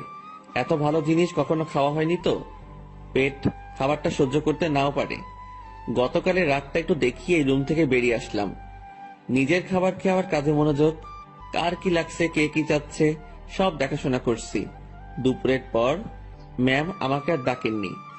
বুঝতে পারলাম তিনিও কিছুটা বুঝতে পেরেছেন আমার কষ্টটা। রাতে অফিস শেষ করে বাসায় ফিরলাম। পাশের বাসার পরিচিত একজনের কাছ থেকে টাকা ধার নিয়ে মাছ কিনে নিয়ে এসে রান্না বসিয়ে দিলাম। তখন রাত প্রায় 10টার কাছাকাছি। চুলোয় রান্না বসাবে সেই সময় ফোন আসলো। ম্যাম ফোন করেছে, নাম্বারটা সেভ করে রেখেছি। ধরবো কি ধরবো না এমন করতে করতে রিসিভ করে সালাম দিলাম। উনি উত্তর দিয়ে বললেন, কি করিস? এই তো ম্যাম, কিছু না। এখন শোন, জি ম্যাম, বলেন। দুপুরে আমার মুখের উপর কথা বলে আমাকে লজ্জা দিয়ে তোর খাবার নিয়ে চলে গেলি, ভয় করলো না? আমি চুপ হয়ে গেলাম। কি বলবো উত্তরে বুঝতে পারছি না। কিরে, কথা বলছিস না কি জন্য? ম্যাম, অফিসের কোনো কথা হলে বলেন। তুই আমার কথা ঘুরিয়ে নিস। আমি যা বলছি তার উত্তর দে। জি ম্যাম, বলেন। ওভাবে খাবার নিয়ে চলে গেলি কেন? আপনার খাবার খেয়ে আমার ক্ষুধা মিটত না। তাই না? জি। আমি বুঝতে পেরেছি, তুই আমার উপর রাগ দেখাচ্ছিস, সুযোগ ভালোই কাজে লাগাচ্ছিস। এখানে কিসের সুযোগ ম্যাম? আপনি আমাকে এখন মানা করে দিলে আমার সাথে তো আপনার এখনই কোনো অফিসিয়াল সম্পর্ক থাকবে না। ক্ষমতা আপনার হাতে, সুযোগ আপনার হাতেই। চুপচাপ রান্না শেষ করে খেয়ে আমাকে কল দিবি। ম্যাম, অফিসের কোনো বিষয়ে কথা বলবেন? না। তাহলে ফোন দিয়েন না, আমিও দিব না। তোর 24 ঘন্টাই ডিউটি। আমি ফোন দেওয়ার পর সময়টুকু অফিসিয়াল, ওকে? তাহলে বেতন বাড়িয়ে দিয়েন। ঠিক আছে, দিব। ঠিক আছে, দিব। তুই অবশ্যই ফোন করবি। আর হ্যাঁ, কাল অফিসে আসার সময় দুপুরের খাবার আনবি না। কেন ম্যাম? অফিসে না খেয়ে কাজ করতে হবে? তোর জন্য আমি খাবার নিয়ে যাব। ম্যাম, ওসব খাবার টাবার বাদ দিন, আমি আমার খাবার সন্তুষ্ট। তুই যদি কাল অফিসে তোর রান্না করা কিছু নিয়ে আসিস তো মনে রাখবি, তোকে শুধু অফিস থেকে না, দুনিয়া থেকেই বিদায় করে দিব। আমি কিছু বলতে যাব, তখনই ম্যাম ফোনটা রেখে দিল। তুই যদি কাল অফিসে তোর রান্না করা কিছু নিয়ে আসিস তো মনে রাখবি, তোকে শুধু অফিস থেকে না, দুনিয়া থেকেই বিদায় করে দিব। আমি কিছু বলতে যাব, তখনই ম্যাম ফোনটা রেখে দিল। মনে মনে ভাবছি এত আদিক্ষেতা দেখানোর কি আছে? আমি তার অফিসের সামনে একজন পিয়ন, আর এমন ব্যবহার করছে। মনে হয় না। ছি ছি ছি, কি সব কথা ভাবছি আমি। পরদিন সকাল সকাল উঠে আর রান্না করলাম না। সকালে নাস্তাটা বাইরে করেই অফিসে রওনা হলাম। অফিসে গিয়ে দেখি ম্যাম আগে এসেছেন। প্রতিদিনের মতো হাজিরা দিলাম। উনি আমাকে দেখে তেমন কিছু বললেন না। দুপুর পর্যন্ত স্বাভাবিকভাবেই কাজ করলাম। দুপুরের খাবার সময় ম্যাম তার রুমে ডাকে। আমি জানি উনি আমার জন্য খাবার নিয়ে আসছে। খুব লজ্জা লাগছিল। রুমের একপাশে খাবার খাওয়ার জন্য সুন্দর একটা ব্যবস্থা ছিল। ম্যাম আমাকে ওখানটায় বসতে বলে, আর আমার সামনাসামনি উনিও বসে যান। উনি একটা প্লেটে খাবার নিয়ে আমাকে দেয়, আরেকটা উনি নেন। আমি প্লেটে হাত দিতে পারছিলাম না, খুব ভয় কাজ করছিল। এত বড় একজন মানুষের সামনে খাবার খাওয়া চারটিখানি কথা না, তার উপর সামনে এত সুন্দরী মেয়ে বসা। ম্যাম আমার দিকে খেয়াল করে বলল, তুই হাত দিয়ে খাবি না খাওয়াই দিব? জি না ম্যাম। একটা কথা, কি? আমি খাবার বাইরে নিয়ে গিয়ে খাই। এখানে খাইতে তোর সমস্যা কোথায়? ম্যাম সত্যি বলতে ভয় করছে। কি ভয়? আরে ভয় কি জন্য পাচ্ছিস? আপনার সামনে এভাবে খাওয়া। তো কি হয়েছে, খা। ম্যাম হুম। বাইরে যাই। শুভ, আমি এক কথা 100 বার বলতে পারবো না। আমি আর কথা বাড়ালাম না, ভয়ে ভয়ে খাওয়া শেষ করলাম। ম্যাম ছোট বাচ্চাদের মতো খাচ্ছিলেন, দেখতে বেশ মজাই লাগছিল। ম্যাম খাওয়ার দৃশ্যটা দেখতে গিয়ে তার চোখে চোখ পড়ে যায়। আমার বুকটা তখন ভয়ে ধুপ করে উঠেছিল। ইশারায় বলেছিলেন, কি হয়েছে? আমি মাথা নাড়িয়ে মানা করে বলি, কিছু না। খাওয়া শেষে, তুই বাসায় যা, তোর ছুটি। জি ম্যাম। কেন? আমি দিয়েছি তাই। বাসায় তো কোনো কাজ নেই আমার। এত কথা বলতে তোকে কে বলেছে? যা, সোজা বাসায় যাবি, কোথাও যেন দেরি না হয়। আমার ছুটিতে বাকি সবাই একটু অবাক হলো। আমি জানি না ম্যাম আমার কাজগুলো কাকে দিয়ে করিয়ে নেবেন। উনি যেভাবে কাজ করেন, যে কেউ দেখলে অবাক হবে। আমি বাসায় এসে বিছানায় আরাম করছি। মাথার উপর ফ্যানটার দিকে তাকিয়ে অন্য একটা ভাবনায় ছিলাম। নির্দিষ্ট কোনো ভাবনা না, একদমই এলোমেলো। বাংলায় এই ভাবনাকে কি বলে বা কিভাবে ব্যাখ্যা করে আমি জানি না। এই জিনিসটা ভাবতে ভাবতে আমার চোখটা বন্ধ হয়ে আসে। জানি না কতটা সময় ঘুমিয়েছি। হঠাৎ আমার কানে কোনো একটা শব্দে বেজে ওঠে। চোখ খুলে বুঝতে পারি ফোনটা বাজছে। ফোন হাতে নিয়ে আবছা চোখে দেখি ম্যাম কল করেছে। ফোনটা রিসিভ করলাম। কই তুই? কই আবার, আপনি তো ছুটি দিয়েছেন, বাসায় আসছি। তুই কি ঘুমাচ্ছিস? হ্যাঁ। আমি কি তোকে ঘুমানোর জন্য ছুটি দিয়েছি? তাহলে? বাসায় যেতে বলেছি শুধু। জি ম্যাম, আমি তো আপনার কথায় সোজা বাসায় আসছি। আর বাসায় কাজ নেই, তাই একটু। তুই চুপ কর। শোন, জি বলেন। আমাদের অফিস থেকে দক্ষিণ থেকে যে লেকটা আছে তুই চিনিস? জি ম্যাম। তুই আয়, আমি তোর জন্য অপেক্ষা করছি। কেন ম্যাম? তোকে আসতে বলছি না আমি? জি ম্যাম, এই তো আসছি আমি। এবার বুঝলাম আমাকে ছুটি দেওয়ার কারণটা কি ছিল। আমার কাছে এটাও একটা ডিউটি, কিচ্ছু করার নেই, যেতেই হবে। যেমন ছিলাম তেমনই বেরিয়ে গেলাম। গতদিনের মতো আর সেজেগুজে বের হলাম না, যদি আবার অপমান করে। পকেটে টাকা আছে, তবুও হেঁটে যাচ্ছি। এই মাসের বেতন পেতে অনেক দেরি, তাই এমনি টাকা খরচ করা চলবে না। আমি ম্যামের কথা মতো সেই লেকের পাড়ে পৌঁছে যাই। এর মধ্যে ম্যাম আমাকে 2বার কল করেছিল, শুধু জেনেছিল আমি কই আছি। লেকের পাড়ে যেতেই দেখলাম অনেকেই বসে আড্ডা দিচ্ছে, অনেক বাচ্চারও আসছে। আমি ম্যামকে খুঁজছিলাম, আমাকে দেখে ম্যামই আমাকে ডাকে। আমি ওনার দিকে এগিয়ে যাই। উনি ঘাসের উপর বসা ছিলেন। একটু দূর থেকে মনে হচ্ছিল কোনো কারণে মনটা খারাপ। আমি তার পিছে গিয়ে দাঁড়ালাম। বস এখানে। আমি বসার পর, জি ম্যাম বলেন। আমি বুঝলাম না, 10 মিনিটের রাস্তা 1 ঘন্টা লাগে কিভাবে? আসলে ম্যাম কি বলবো, হেঁটে আসছি। তুই হেঁটে আসছিস কি জন্য? টাকা নাই? আছে, তবে খুবই অল্প। খরচ করলে বড়সড় বিপদে পড়তে হবে। আপনার মন খারাপ দেখছি। ম্যাম কিছু হয়েছে কি? তোর জন্য। ম্যাম আমি কি করেছি? অনেক লেট করছিস। জি সরি। উঠে দাঁড়িয়ে কান ধরে থাক। ম্যাম এটা। আমি উঠতে বলেছি। আমি উঠতে যাব তখনই ম্যাম আমাকে বসতে বলে। টাকা আছে তো, তাই না? হ্যাঁ আছে। চল আইসক্রিম খাবো। আমার টাকা দিয়ে? তো কখনো কোনো মেয়েকে বিল দিতে দেখেছিস তুই? না। তো আমার কাছে চাইবি না। চল আইসক্রিম খাবো। ম্যাম ম্যাম শোনেন, একটু মনটা নরম করেন। টাকাগুলো গেলে খুব সমস্যায় পড়বো। সেটা তো আমি জানি না। তুই আমার বেস্ট ফ্রেন্ড, বেস্ট ফ্রেন্ডের জন্য সবাই জান দিয়ে দেয়, আর আমি তো তোর কাছে টাকা চাইছি। জানতো না, আর সময় হলে জানটাও দিয়ে দিবি। অসহায়ের মতো দাঁড়িয়ে আছি। এখন আমার পকেটের 12টা বাজবে। ম্যাম আর আমি আইসক্রিম খেলাম। আমাদের মধ্যে কোনো কথা হচ্ছিল না, দুজন শুধু হাঁটছিলাম, আর মাঝে মাঝে দরকার হলে উনি নিজে থেকে কথা বলছিলেন। লেকের পাড় থেকে বের হয়ে রাস্তায় আসলাম। উনি গাড়ি নিয়ে আসছেন, দেখে মনে হচ্ছে চলে যাবেন। ম্যাম তাহলে আপনি যান, আমি চলে যাই। এই কই যাস তুই? বাসায়। না, গাড়িতে ওঠ। কোথায় যাবেন? Long drive. না ম্যাম, আপনি যান, আমি বাসায় চাই। ব্রেকআপ, যা বাসায় যা, বাসায় গিয়া মর। ম্যাম রাগ করে গাড়িতে হেলান দিয়ে দাঁড়ালো। এরকম অবস্থায় তো রেখে যাওয়া যায় না। আমি তার দিকে একটু এগিয়ে গেলাম, আর উনি যে একটা শব্দ বলেছেন সেটার মানে জানার জন্য তাকে প্রশ্ন করব। যদিও আমি জানি, তবুও প্রশ্ন করব, যাতে ওনার রাগটা ভেঙে আমার প্রশ্নের উত্তর দিতে মনোযোগী হয়। ম্যাম ব্রেকআপ কি? তুই জানিস না? ন্যাকামো করিস? সত্যি জানি না। তোর আমার যে বন্ধুত্ব আছে সেটা কাটাকাটি, এটার মানে ব্রেকআপ। ওহ ম্যাম, আপনার মধ্যে তো এরকম কিছু নেই।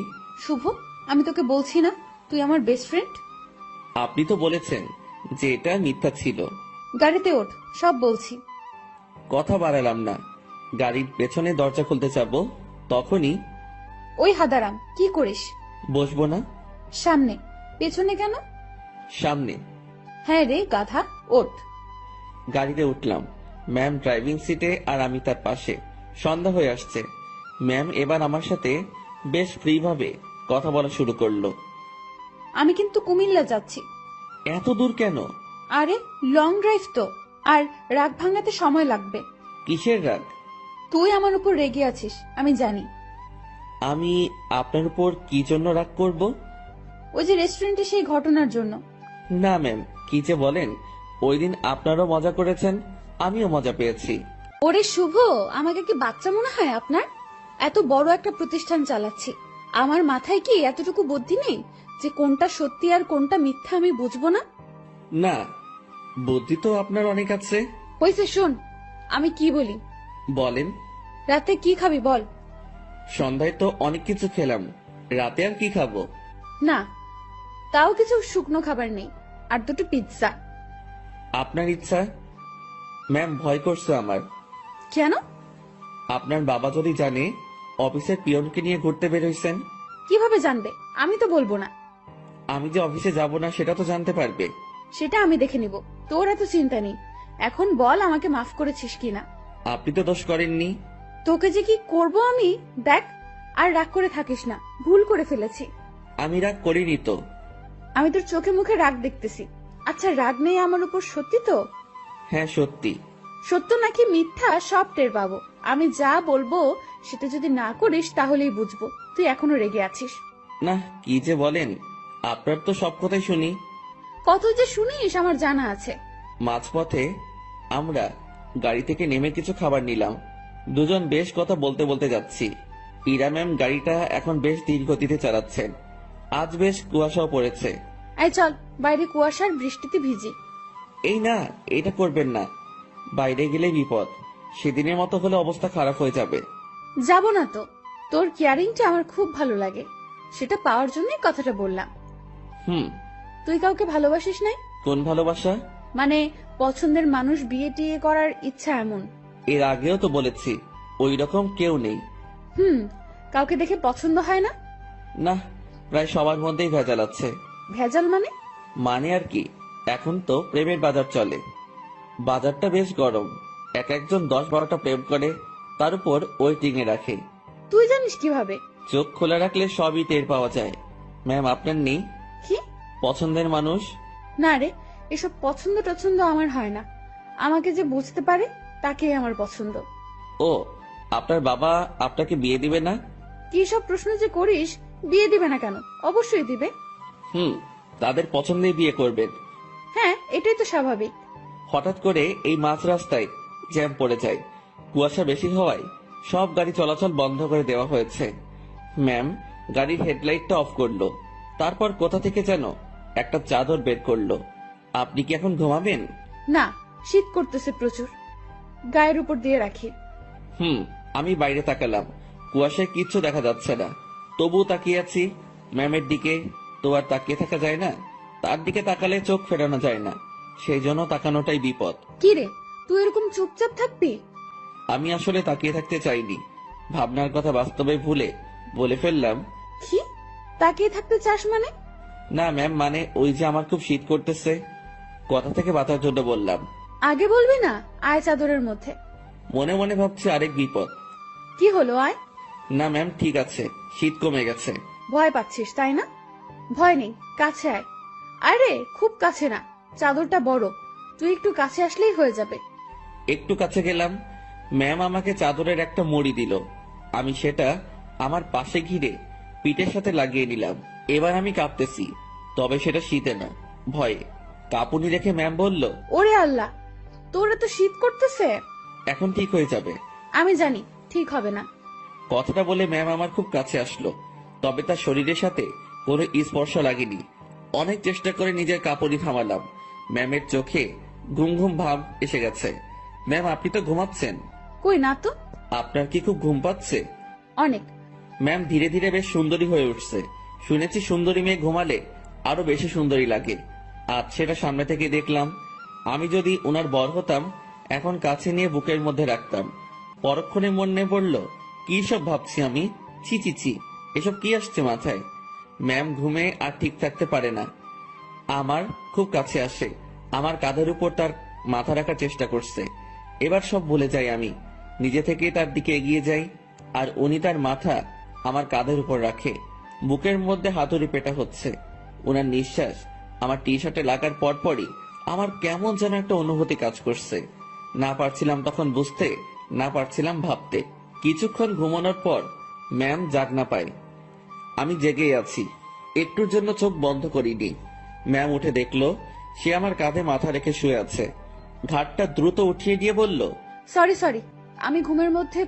ম্যাম আমি আপনার কাছে গিয়েছি, দেখছিলাম আপনি ঝিমুনি দিয়ে বারবার পড়ে যাচ্ছিলেন।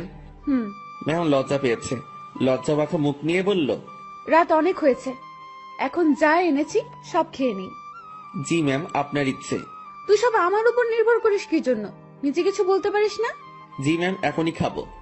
এই, সেটা আমার বলার পর। আমরা খাবার খাওয়া শুরু করলাম। হঠাৎ পুলিশ এসে নক করলো। আমরা গাড়ি থেকে নামলাম। ইরা পুলিশের সাথে কথা বলছিল। আপনারা কোথায় যাচ্ছেন? কুমিল্লা 14 গ্রাম। উনি আপনার কে হন? বর। উনি দূরে দাঁড়িয়ে আছেন কেন? ভয় পাচ্ছে নাকি? এই, তুমি এখানে আসো। মনে মনে বলছিলাম, ভয় পাবো না, পুলিশকে কি মিথ্যাটাই না বললো। আপনারা যে স্বামী স্ত্রী সেটা আমি বুঝবো কিভাবে? এইটারও প্রমাণ লাগবে। হ্যাঁ। আমার চাচু আবু সাইদ পুলিশ কমিশনার। কি নাম বললেন? আবু সাইদ। উনি তো ঢাকায় থাকেন তাই না? হ্যাঁ। আপনারা ঢাকা থেকেই আসছেন? হ্যাঁ, ঢাকা থেকেই তো আসবো। সাইদকে আমি চিনি, উনি আমার বন্ধু। দাঁড়াও, আমি এখনই ফোন করছি। তুমি আগে বললা না। সরি মামুনি। এরা তো পড়লো মহা বিপদে। তার চাচাকে যদি বলে দেয় বরকে নিয়ে ঘুরতে যাচ্ছে, তাহলে তো ইরা শেষ। এখন সে এই পুলিশকে না করতেও পারবো না। এদিকে তার চাচা ফোনটা রিসিভ করেছে। দুজন বন্ধু একে অপরের খোঁজ নেওয়ার পর পুলিশটা ইরার কথা বলল। ইরার চাচা বড় সড়ো এক ধাক্কা খেলো। পুলিশ আমাদের বিদায় জানালো। আমরা গাড়িতে গিয়ে বসলাম। ইরা তো ভয় শেষ। একটু পরেই ইরার ফোনটা বেজে উঠলো।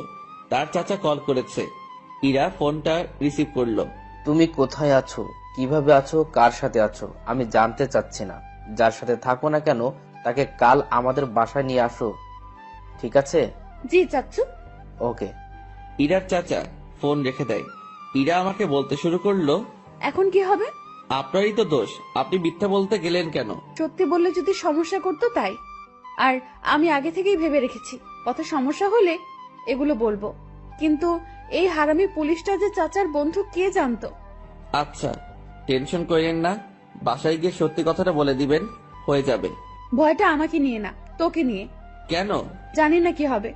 ওরা তোকে কি বলবে, আমি কিভাবে সামলাবো বুঝতে পারছি না। এই মুহূর্তে আমি বা তাকে কি বলবো বুঝতে পারছি না।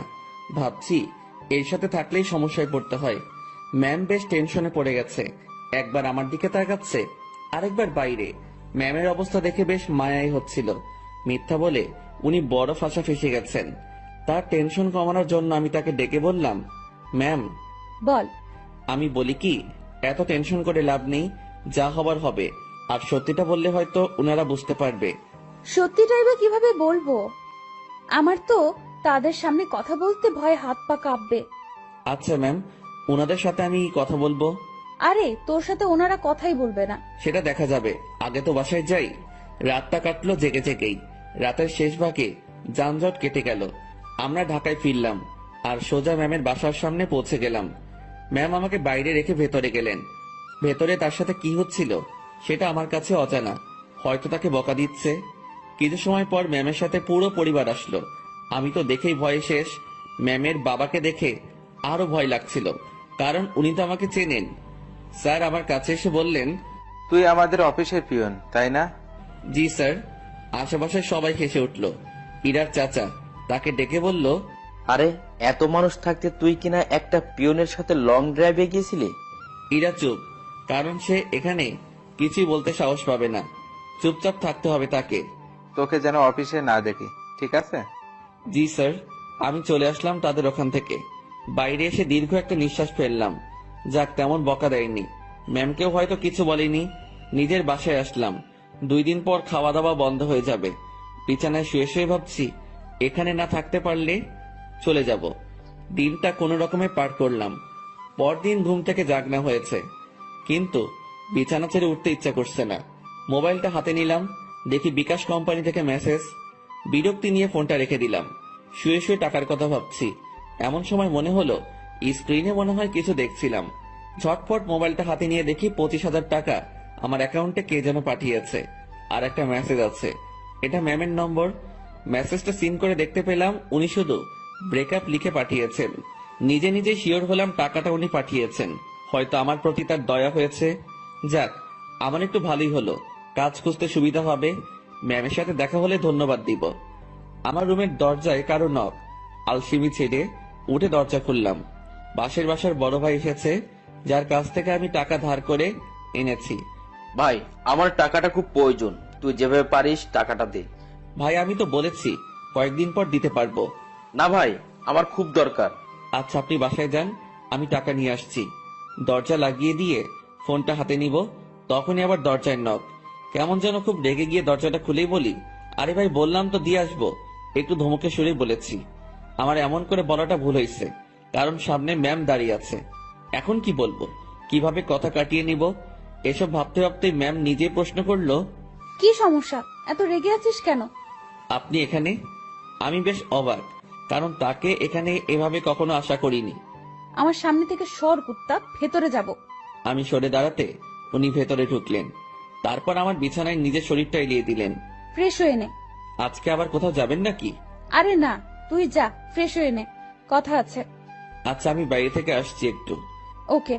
আমি বাইরে এসে টাকা উঠে বড় ভাইকে থামিয়ে আসি।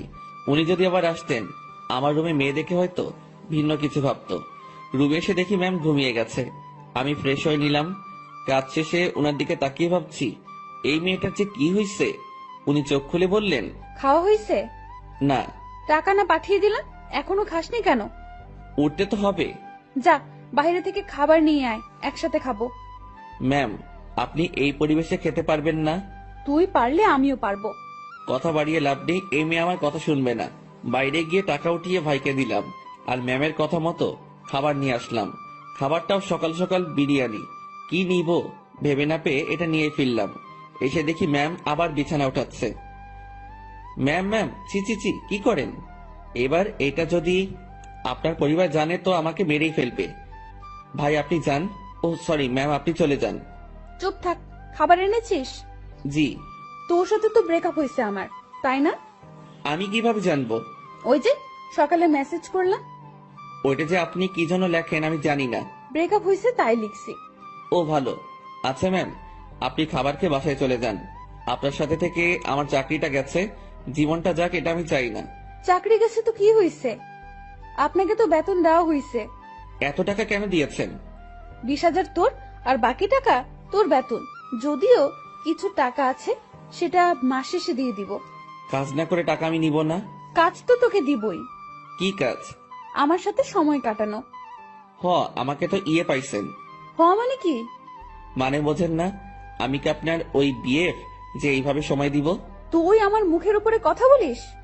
Sorry ma'am. তোর সাথে কোনো কথা নেই। আপনি যেভাবে এসে আমার বিছানায় শুয়ে পড়লেন, আমি তো বেশ ভয় পেয়েছি, আর এখনো পাচ্ছি।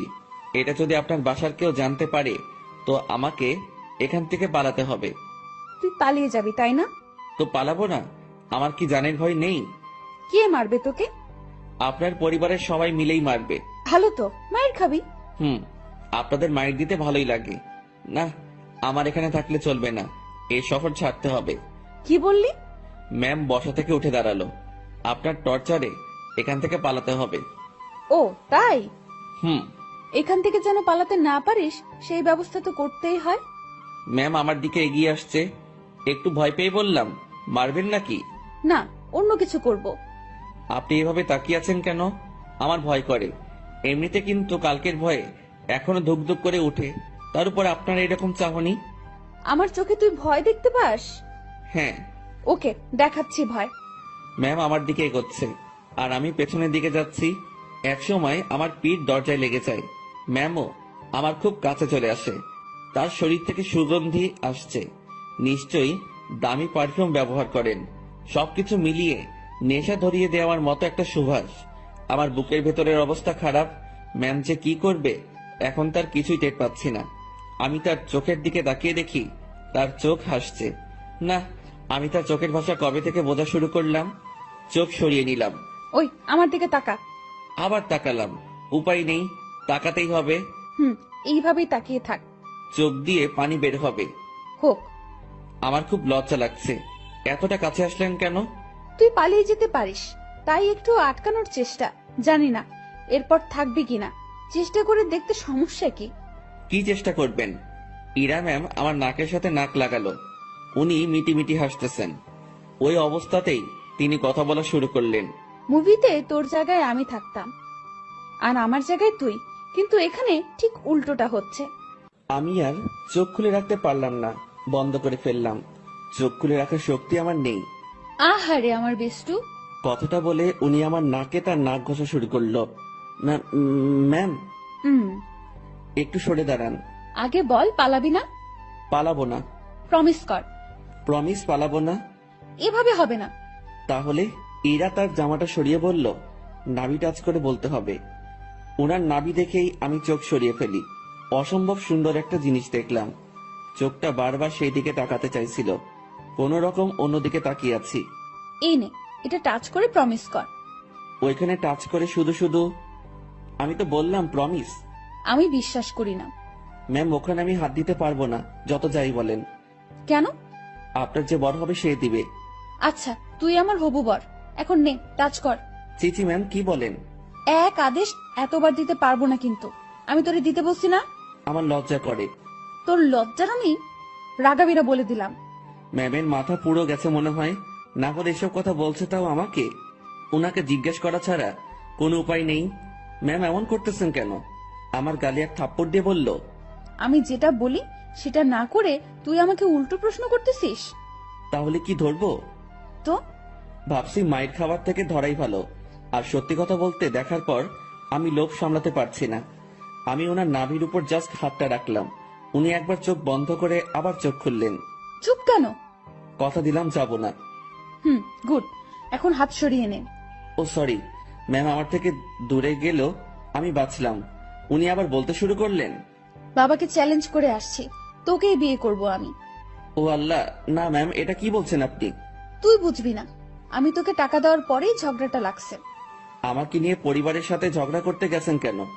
ওরা আমার চরিত্র নিয়ে কথা উঠাইছে, তারপর আমাকে বলেছে তোর সাথে নাকি আমার প্রেম আছে। আচ্ছা, মাথা ঠান্ডা করেন।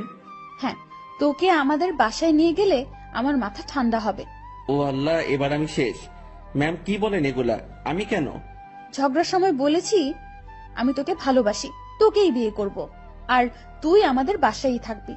মানে আপনি আমার উপরে যাওয়ার টিকিট নিয়ে আসছেন, তাই না?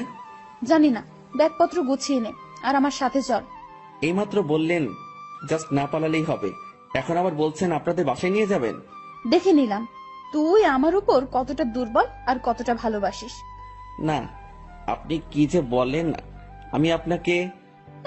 সাধু, হইছে, অনেক হইছে। ড্যাব ড্যাব করে আমার দিকে তাকিয়ে থাকিস, আবার আমার নাভির দিকে তাকিয়েছিলি, আমি বুঝি না। ওনার যা কথার স্পিড আমি পেরে উঠছিলাম না। এখন ওনার বায়না আমাকে তাদের বাসায় নিয়ে যাবে। আর যাই হোক, নিজের জানটা অকালে চলে যাক সেটা আমি চাই না। আমি তো যাবনি, সেটাই মনে মনে ঠিক করলাম। এখন ম্যামকে বোঝাতে হবে, ম্যাম আমি যাব না। রুমে ছুরি নেই? কি করবেন? হাত কাটবো আমার। এই না। তোর সাথে কথা নেই, ব্রেকআপ, যা। তুই মানা করার কে? ছুরি কই সেটা বল। না না ম্যাম, যাব আমি। দ্রুত তোর কাপড় গুছিয়ে ব্যাগে ওঠা। ওকে ওকে, উঠাচ্ছি। না, তুই ভাঁজ করে দে, আমি উঠাচ্ছি। আমি কাপড়গুলো ভাঁজ করে দিচ্ছি আর ভাবছি এইরকম জেদ ধরা ভালোবাসার জন্য আমি তার সাথে চলে যাচ্ছি। এটা কি ঠিক হবে? আমি ইরাকে ভয় ভয় বললাম, ম্যাম একটা কথা। বল। দেখেন, এরকম জেদ ধরা ভালোবাসা নিয়ে আপনার সাথে যাচ্ছি, এর কি কোনো গ্যারান্টি আছে? নাকি সময় শেষ হলে, জেদ শেষ হলে তাড়িয়ে দিবেন? ইরা কেমন ঢং করে আমার দিকে তাকালো, মাথায় দুটো হাত রেখে বলল, আমাকে কি আগের দিনের গ্রামের মাতব্বর মনে হয় যে 4-5টা বিয়ে করব? বিয়ে একটাই, আর ভালোবাসা একটাই। আপনি কি আমাকে ভালোবাসেন? না। তো নিয়ে যাচ্ছেন কেন? একসাথে থাকতে থাকতে ভালোবাসাটা হয়ে যাবে। আচ্ছা চলেন। দাঁড়া, কিছু কথা বলে নেই। জি বলেন। আমাদের তো জয়েন্ট ফ্যামিলি, বাসায় প্রায় 50 জনের বেশি মেম্বার আছে। কেউ যদি বলে তুই কি কাজ করিস, কি বলবি তখন? এখন তো বেকার, কি আর বলবো, বেকারই বলতে হবে। না, তুই যে পিয়নের চাকরি করিস সেটা বলবি। চাকরিটা তো নেই। আছে। আপনি বললেই হলো নাকি? স্যার আমাকে মানা করে দিয়েছে। কোম্পানির 60% শেয়ার আমার। মালিক তাহলে কে? জি আপনি। আজ বাসায় আমার সাথে থেকে কাল সকালে দুজন একসাথে অফিসে যাব, ঠিক আছে? জি ম্যাম, ঠিক আছে। যানটা হাতে নিয়ে ওনার সাথে রওনা দিলাম। ম্যাম কখন কি করে বোঝা বড় দায়। তার মাথায় যে কি করে আল্লাহ জানে, আর উনিই জানেন। ওনার বাসার দিকে যতই অগ্রসর হচ্ছি ততই বুকের ধুকপুকুনিটা বাড়ছে। ম্যামের বাবাকে অফিসে দেখেই যে ভয় পেয়েছি, এখন তার সামনে থাকতে হবে, তাও আবার তার মেয়ের হবু জামাই হয়ে। ভাবতেই সারা শরীরে লোমগুলো দাঁড়িয়ে যাচ্ছে। ওনার বাসায় পৌঁছে গেলাম। গাড়ি যেখানে পার্ক করলো সেখানেই আরো অনেকগুলো গাড়ি। বাসাটা দেখে মনে হয় না এত লোক এখানে থাকে। এই, তুই আমার পিছু পিছু থাকবি, ওকে? জি ম্যাম, ওকে। বাসার ভেতরে ঢুকলাম। বসার ঘরে সবাই বসে আছে, কেউ কেউ আড্ডাতে মেতে আছে। আমাদেরকে দেখে সবার কাজ করা বন্ধ হয়ে গেল। আমি মাথা নিচের দিকে দিয়ে আছি, কারো দিকে তাকানোর সাহস নেই। এই ম্যামের জন্য আমি এই পরিস্থিতিতে পড়েছি। আমি ম্যামের কথা কেন শুনতেছি? আমি কি ওনাকে মনের অজান্তে ভালোবেসে ফেলেছি? না, ভাবনা ঢুকলে চলবে না, এখন অ্যাক্টিভ থাকতে হবে। ম্যাম যেটা বলবে সেটাই করতে হবে। ধীরে ধীরে বাসার সবাই চলে আসলো। ওনার বাবা মা তো প্রথম থেকেই এখানে ছিলেন। এই যে আমি আমার বরকে এনেছি, আজ থেকে ও এখানেই থাকবে। কেউ যদি আমাকে বাসা থেকে বের করে দেওয়ার কথা ভাবো তো আমার সম্পত্তি বুঝিয়ে দিয়ে তারপর বের করে দিও। তুই আমার মেয়ে। দেখো, ওর জেদ খুব। তুমি কিছু বলো না, ও ঠিক হয়ে যাবে। আর এই ছেলে তোর আমি। আমার দিকে তাকিয়ে কথা বলছে। আমি তো ভয়ে শেষ।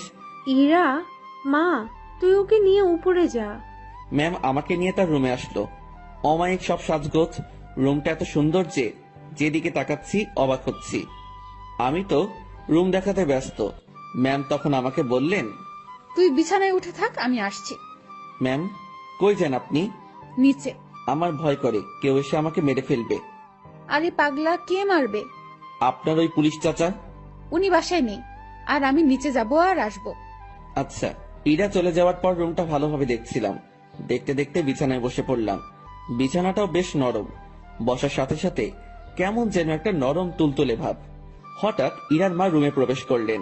আমি তাকে দেখে দাঁড়িয়ে গেলাম। উনি আমার কাছে এসে বললেন, বাবা, নাম কি তোমার? জি শুভ। ও, ইরা হয়তো পাগলামি করে এমনটা করেছে।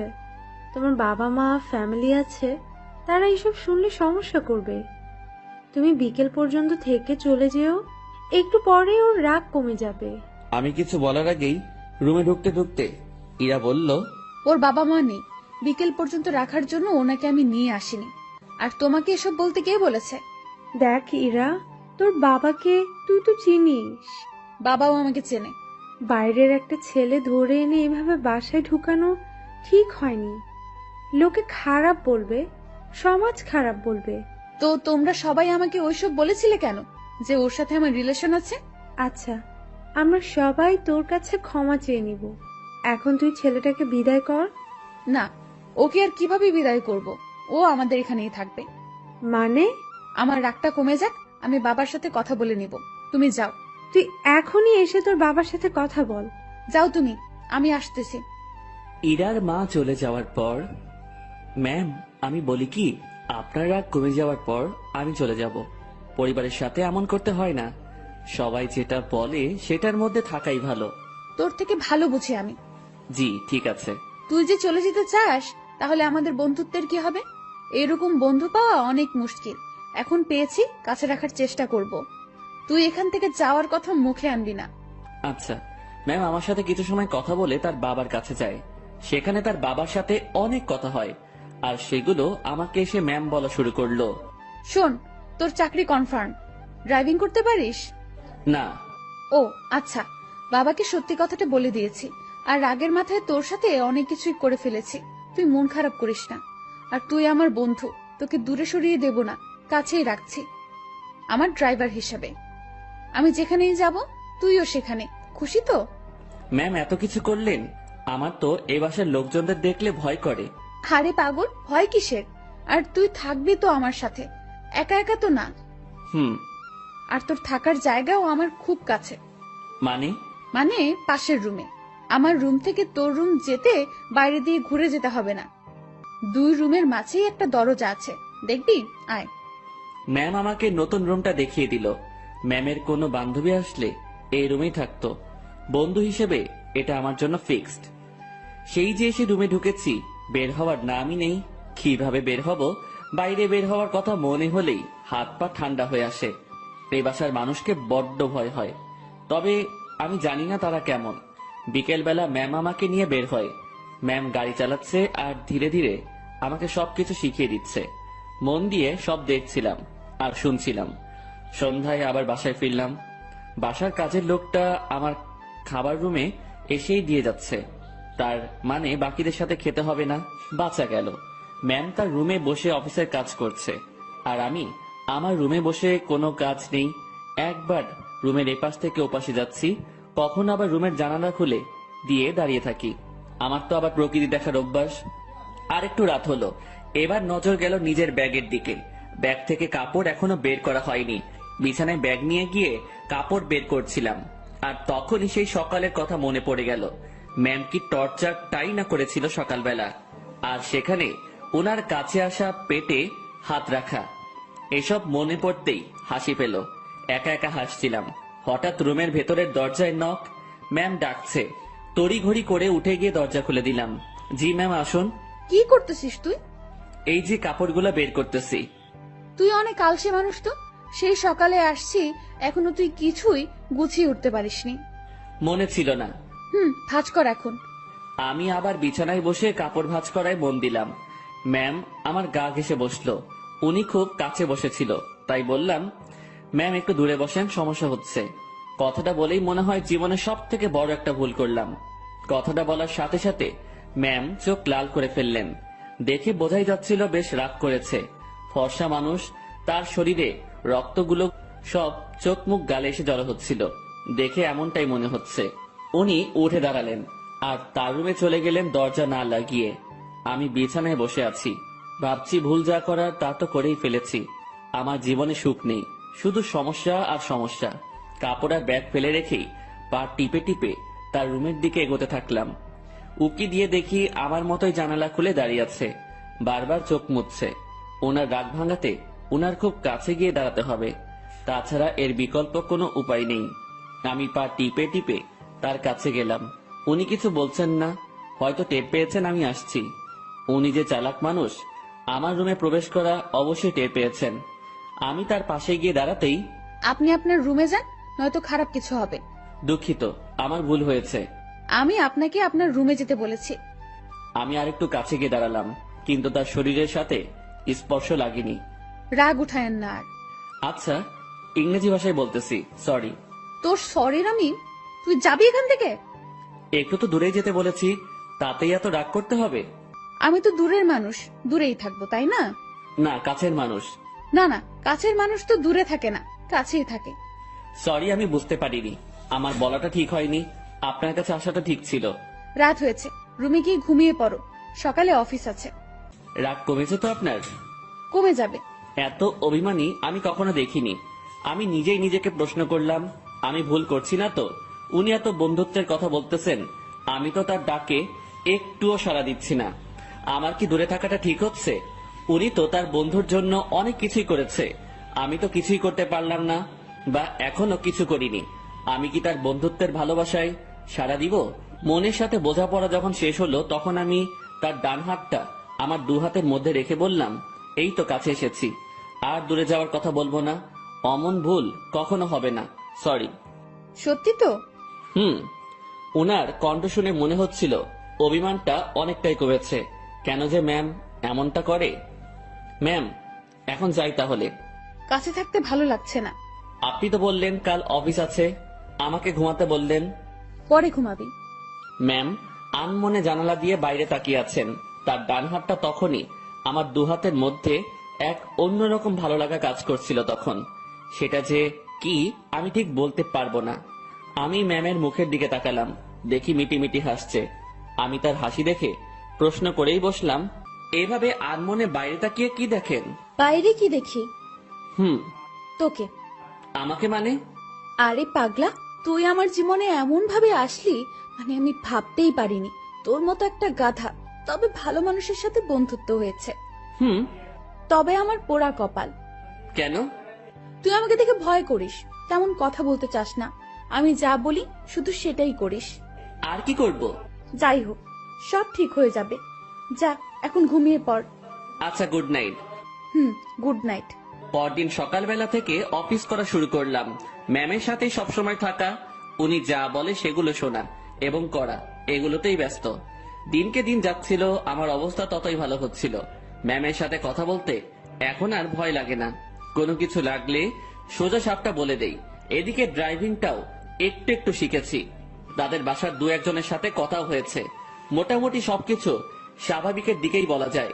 কিন্তু এমনটা একটা দিন আসলো, সেদিন আমার স্বাভাবিক মন আর ঠিক থাকলো না। ম্যামের বাবা ম্যামের বিয়ের জন্য ছেলে দেখেছে। আজ অফিসে যাওয়া হয়নি আমাদের, কারণ ছেলেপক্ষ দেখতে আসবে। কিন্তু আমার কেমন জানি ভয় ভয় লাগছে। বারবার মনে হচ্ছে ওনার বিয়ে হওয়ার কি দরকার? এমন থাকলেও তো পারে। আমি যা ভাবছি সেটা তো ভুল, বিয়ে তো হবেই। আমি আমার রুমে বসে ছটফট করছিলাম। ম্যামের রুমে বারবার উকি দিচ্ছি। উনি বেশ স্বাভাবিকভাবেই আছেন। দেখে মনে হচ্ছে না উনি কোনো টেনশন বা ভয় আছেন। তাহলে আমি ভয় করছি কেন? আমি তাকে হারানোর ভয় করছি না তো? ছি ছি, তাকে হারানোর কি আছে? সে তো আর আমার না। ম্যাম আমাকে বলেছিল উনি আমাকে ভালোবাসেন, সেটা ছিল বন্ধুত্বের। আর আমি যেটা ভাবছি সেটা তো অন্য কিছু। না, নিজের মনের অজান্তেই তাকে ভালোবেসে ফেললাম। এসব কখন হলো? আমি তো এইরকম কিছু ভাবিনি তার সম্পর্কে। পরক্ষণেই মনে হলো আমি তার চিন্তায় দিন পার করেছি, সেখান থেকেই এই অবস্থা। নিজের রুমে আর থাকতে পারলাম না। বিছানা থেকে উঠে ম্যামের রুমে চলে গেলাম। ম্যাম বসে বই পড়ছেন। আমাকে দেখে বললেন, কিছু বলবি? হুম। বল। আপনাকে দেখতে আসছে। তুই তো জানিস, নতুন করে প্রশ্ন করার কি আছে? যদি তারা আপনাকে পছন্দ করে, আপনি কি রাজি হবেন? ছেলে যদি ভালো হয়, পরিবার যদি ভালো হয়, তাহলে মানা করব কেন? তাই ঠিক। এটাই বলতে আসছিলি? না, হুম। সকাল সকাল তোতলানো শুরু করেছিস? কিছু হয়েছে? একটা কথা বলার ছিল। ম্যাম আমার দিকে তাকিয়ে বইটা বন্ধ করে পাশে রাখলো। তারপর আমাকে তার সামনাসামনি বসতে বলল। তোকে দেখে মনে হচ্ছে আমাকে কিছু বলতে চাচ্ছিস, কিন্তু ভয় করতেছিস। হ্যাঁ, ওই রকমই। ভয় নেই, বল। কিছু বলবেন না তো? আরে আমি তোর বন্ধু না, তোকে কি বলবো পাগল? ভয় নেই, বল। আপনি আপনার বাবাকে বলে বিয়েটা ক্যান্সেল করে দেন। ওই বিয়ে তো ঠিকই হয়নি, এখনই কিভাবে ক্যান্সেল করে দিব? আর কেন ক্যান্সেল করব? আরে আপনি চলে গেলে আমি কিভাবে থাকবো? ওই কিভাবে থাকবি মানে? তুইও থাকবি বাসার বাকি যারা যেভাবে আছে সেভাবে। আমাকে ছাড়া আপনি কি থাকতে পারবেন? ম্যাম আমার দিকে এক দৃষ্টিতে তাকিয়ে আছে। আমার কথা শুনে হয়তো সে অবাক হয়েছে। এই বাসায় বিয়ে করেন? মানে তোর মাথা গেছে নাকি? I love you. মুখ ফসকে হোক আর যেভাবে হোক কথাটা বলে ফেললাম। মনে মনে ভাবছিলাম বাংলায় বলবো, কিন্তু মুখ থেকে ইংরেজিতেই বেরিয়ে গেল। আমার কথা শুনে ম্যাম মিটি মিটি হাসতেছেন। তুই যা বললি ভেবে বলেছিস? না, কেন? ভাবার কি আছে? আমার যেটা নিয়ে ভয় হয়েছে সেটার জন্য বলেছি এটা। কি নিয়ে ভয় হয়েছে? আপনার চলে যাওয়া। আমি চলে গেলে তো কি হয়েছে? তুই একটা বিয়ে করবি, তার সাথে থাকবি, সে তোর কেয়ার করবে। আপনাকে লাগবে। বাচ্চাদের মতো আবদার করতেছিস কেন? জানি না। এক অন্যরকম শুভকে দেখছি, যে কখনো এভাবে আমার কাছ থেকে কিছু চায়নি। আচ্ছা কি লাগবে, কি জন্য লাগবে, সবকিছু বুঝিয়ে বল। আমি কিছু বোঝাতে পারবো না। আপনাকে লাগবে, আর আপনাকে ভালোবাসার জন্য লাগবে। আমার এমন কথা শুনে ম্যাম লজ্জায় তো শেষ, অন্যদিকে তাকিয়ে হাসতেছে। হাসি থামিয়ে বলল, তো এখন আমাকে কি করতে হবে? আপনি বোঝেন না? যতই বুঝি, কিন্তু আপনাকে বলতে হবে। কি করতে হবে বলেন। একবার তো বললামই যে ভালোবাসি, আর আমার কাছে থাকতে হবে। যদি বলি ভালোবাসি না? আমি চুপ করে রইলাম। এই এই কথার উত্তর দে। আমি কিভাবে আটকাবো? চলে যাবেন, আমিও চলে যাব। কোথায় যাবি? জানি না। ও, তো বলেন, ভালোবাসার বীজ কবে বপন করেছিলেন, আর সেটা থেকে চারা গাছ হলো কিভাবে?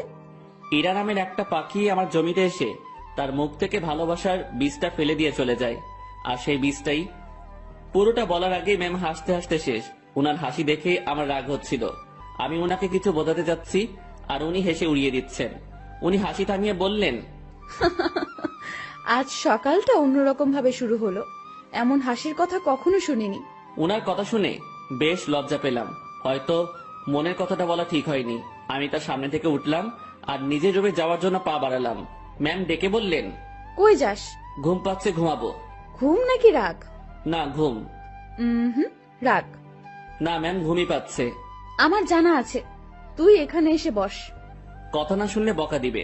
বাধ্য হয়ে আবার তার সামনাসামনি বসলাম। আমার আর তোর মাঝে সম্পর্কটা কিসের? বন্ধুত্বের। তো আমি কি বন্ধুর কথা শুনে হাসতেও পারবো না? পারবেন। আর হাসলেন তো? কথার মাঝে এমন রাগ সুর ভাসতেছে। না, রাগ করিনি। আচ্ছা ভেবে দেখ তো, তুই যে আমাকে ভালোবাসার কথা বললি, সেটা নিয়ে আমি কি কোনো উপহাস করেছি? তোর কথা শুনে হাসি পাচ্ছিল, তাই একটু হাসলাম। আর আমাকে যেটা বললি সেটার উত্তর না নিয়ে কই যাস? হ্যাঁ, আমি ভুলে বলে ফেলেছি, সরি। লাথি খাবি কুত্তা। ভালোবাসি বল। আপনি হাসবেন তাই বলবো না। আমার ভালোবাসার দাম আছে। ওরে বাবা, একটু হাসছি তাই কত রাগ? তো শুনি, আপনার ভালোবাসার দাম কত? সেটা আপনার না জানলেও হবে। আপনি বই পড়েন। আমি গেলাম। আমি চলে যাচ্ছিলাম, উনি আমার হাত ধরে ফেললেন। কেমন কান্না কান্না কণ্ঠে বললেন, ওই পাগল, আমি তোমার ভালোবাসা নিয়ে উপহাস করিনি তো। আপনি যে হাসলেন। না পাগল। ইরা আমাকে জড়িয়ে ধরে কান্না শুরু করলো, আর অভিমানী কণ্ঠে বলল, প্রত্যেকটা গল্পে আমি তোমাকে প্রপোজ করি, তুমি কি করো? তুমি চুপ থাকো, তোমার জন্য ওয়েট করতে হয় আমার। এই গল্পেও তুমি অনেকটা লেট করেছো। আমার কি অপেক্ষা করে থাকতে কষ্ট হয় না? তুমি আমার জন্য কিছুই করো না, আর করতেও হবে না। শুধু ভালোবাসলেই চলবে। আর হ্যাঁ, রাগ দেখাও কেন আমাকে? রাগ শুধু তোমারই আছে, আমার নেই। আর কখনো যদি তোমার কথায় রাগের সুর পাই, তো তখনই ব্রেকআপ। উনি যা বললেন তাতে মুখের কথা কেড়ে নেওয়ার মতো। আচ্ছা, আমি বাবাকে তোর কথা একবার সিরিয়াসলি বলবো।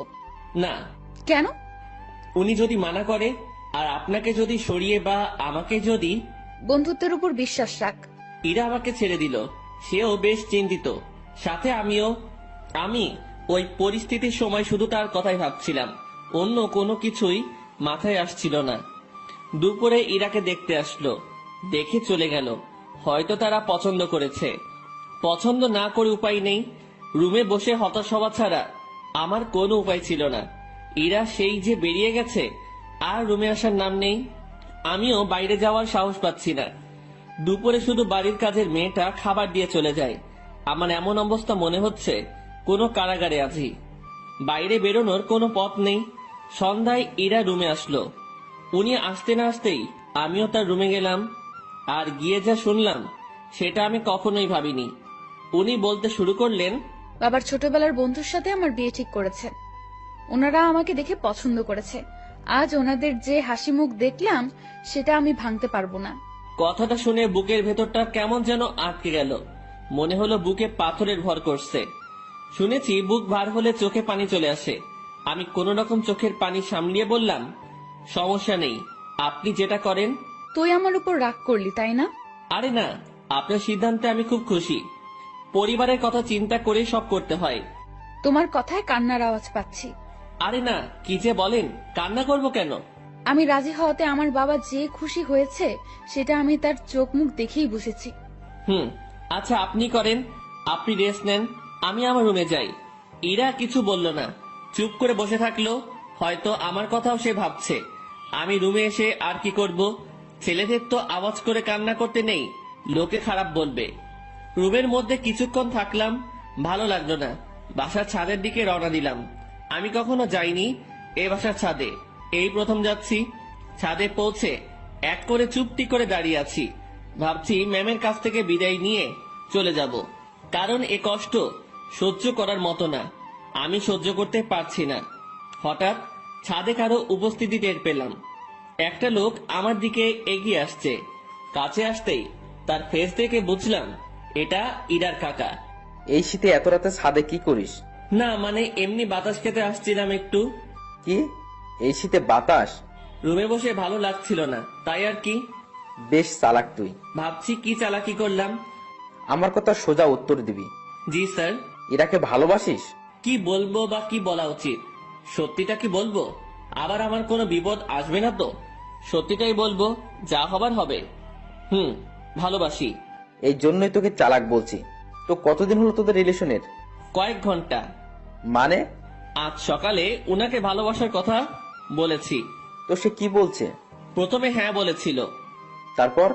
ছেলেপক্ষ দেখে যাওয়ার পর আমাকে মানা করে দেয়। কেন? উনি এই বিয়েতে রাজি হওয়ায় আপনারা বাসার সবাই খুশি হয়েছেন অনেক। আপনাদের হাসি মুখ দেখে এসে উনি আমাকে মানা করে। বাহ, তুই তো বেশ সাহস নিয়ে আমার সাথে কথা বলছিস। ভয় করছে না তোর? আপনি তো সত্যিটা বলতে বললেন। তো তুই এখন কি করবি? চলে যেতে হবে এখান থেকে। রাতেই? না, সকালে ওনার দেখা করে চলে যাব। বাহ, তো দেবদাস হয়ে কোথায় ঘুরে বেড়াবি? আমি চুপ হয়ে গেলাম। উনি মজা নিচ্ছেন বোঝাই যাচ্ছিল। চুপ হয়ে গেলি কেন বল?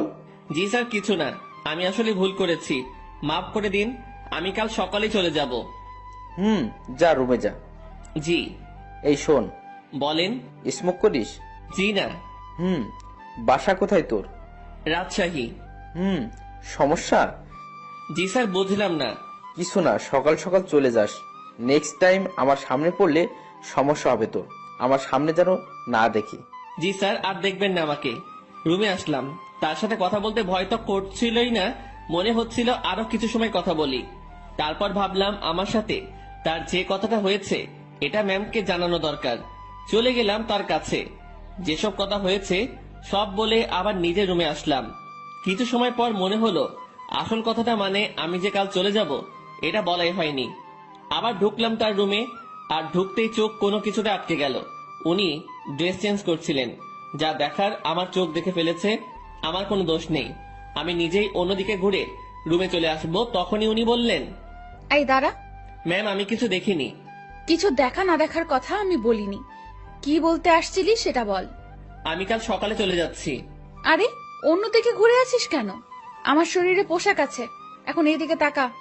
ঘুরে তার দিকে তাকালাম, এখন সব ঠিকঠাক আছে। কি যেন বলতেছিলি? এত জায়গা থাকতে রুমে ড্রেস চেঞ্জ করতে হবে কেন? এইটা বলতে আসছিলি? না। তুই বলবি নাকি মায়ের শুরু করব?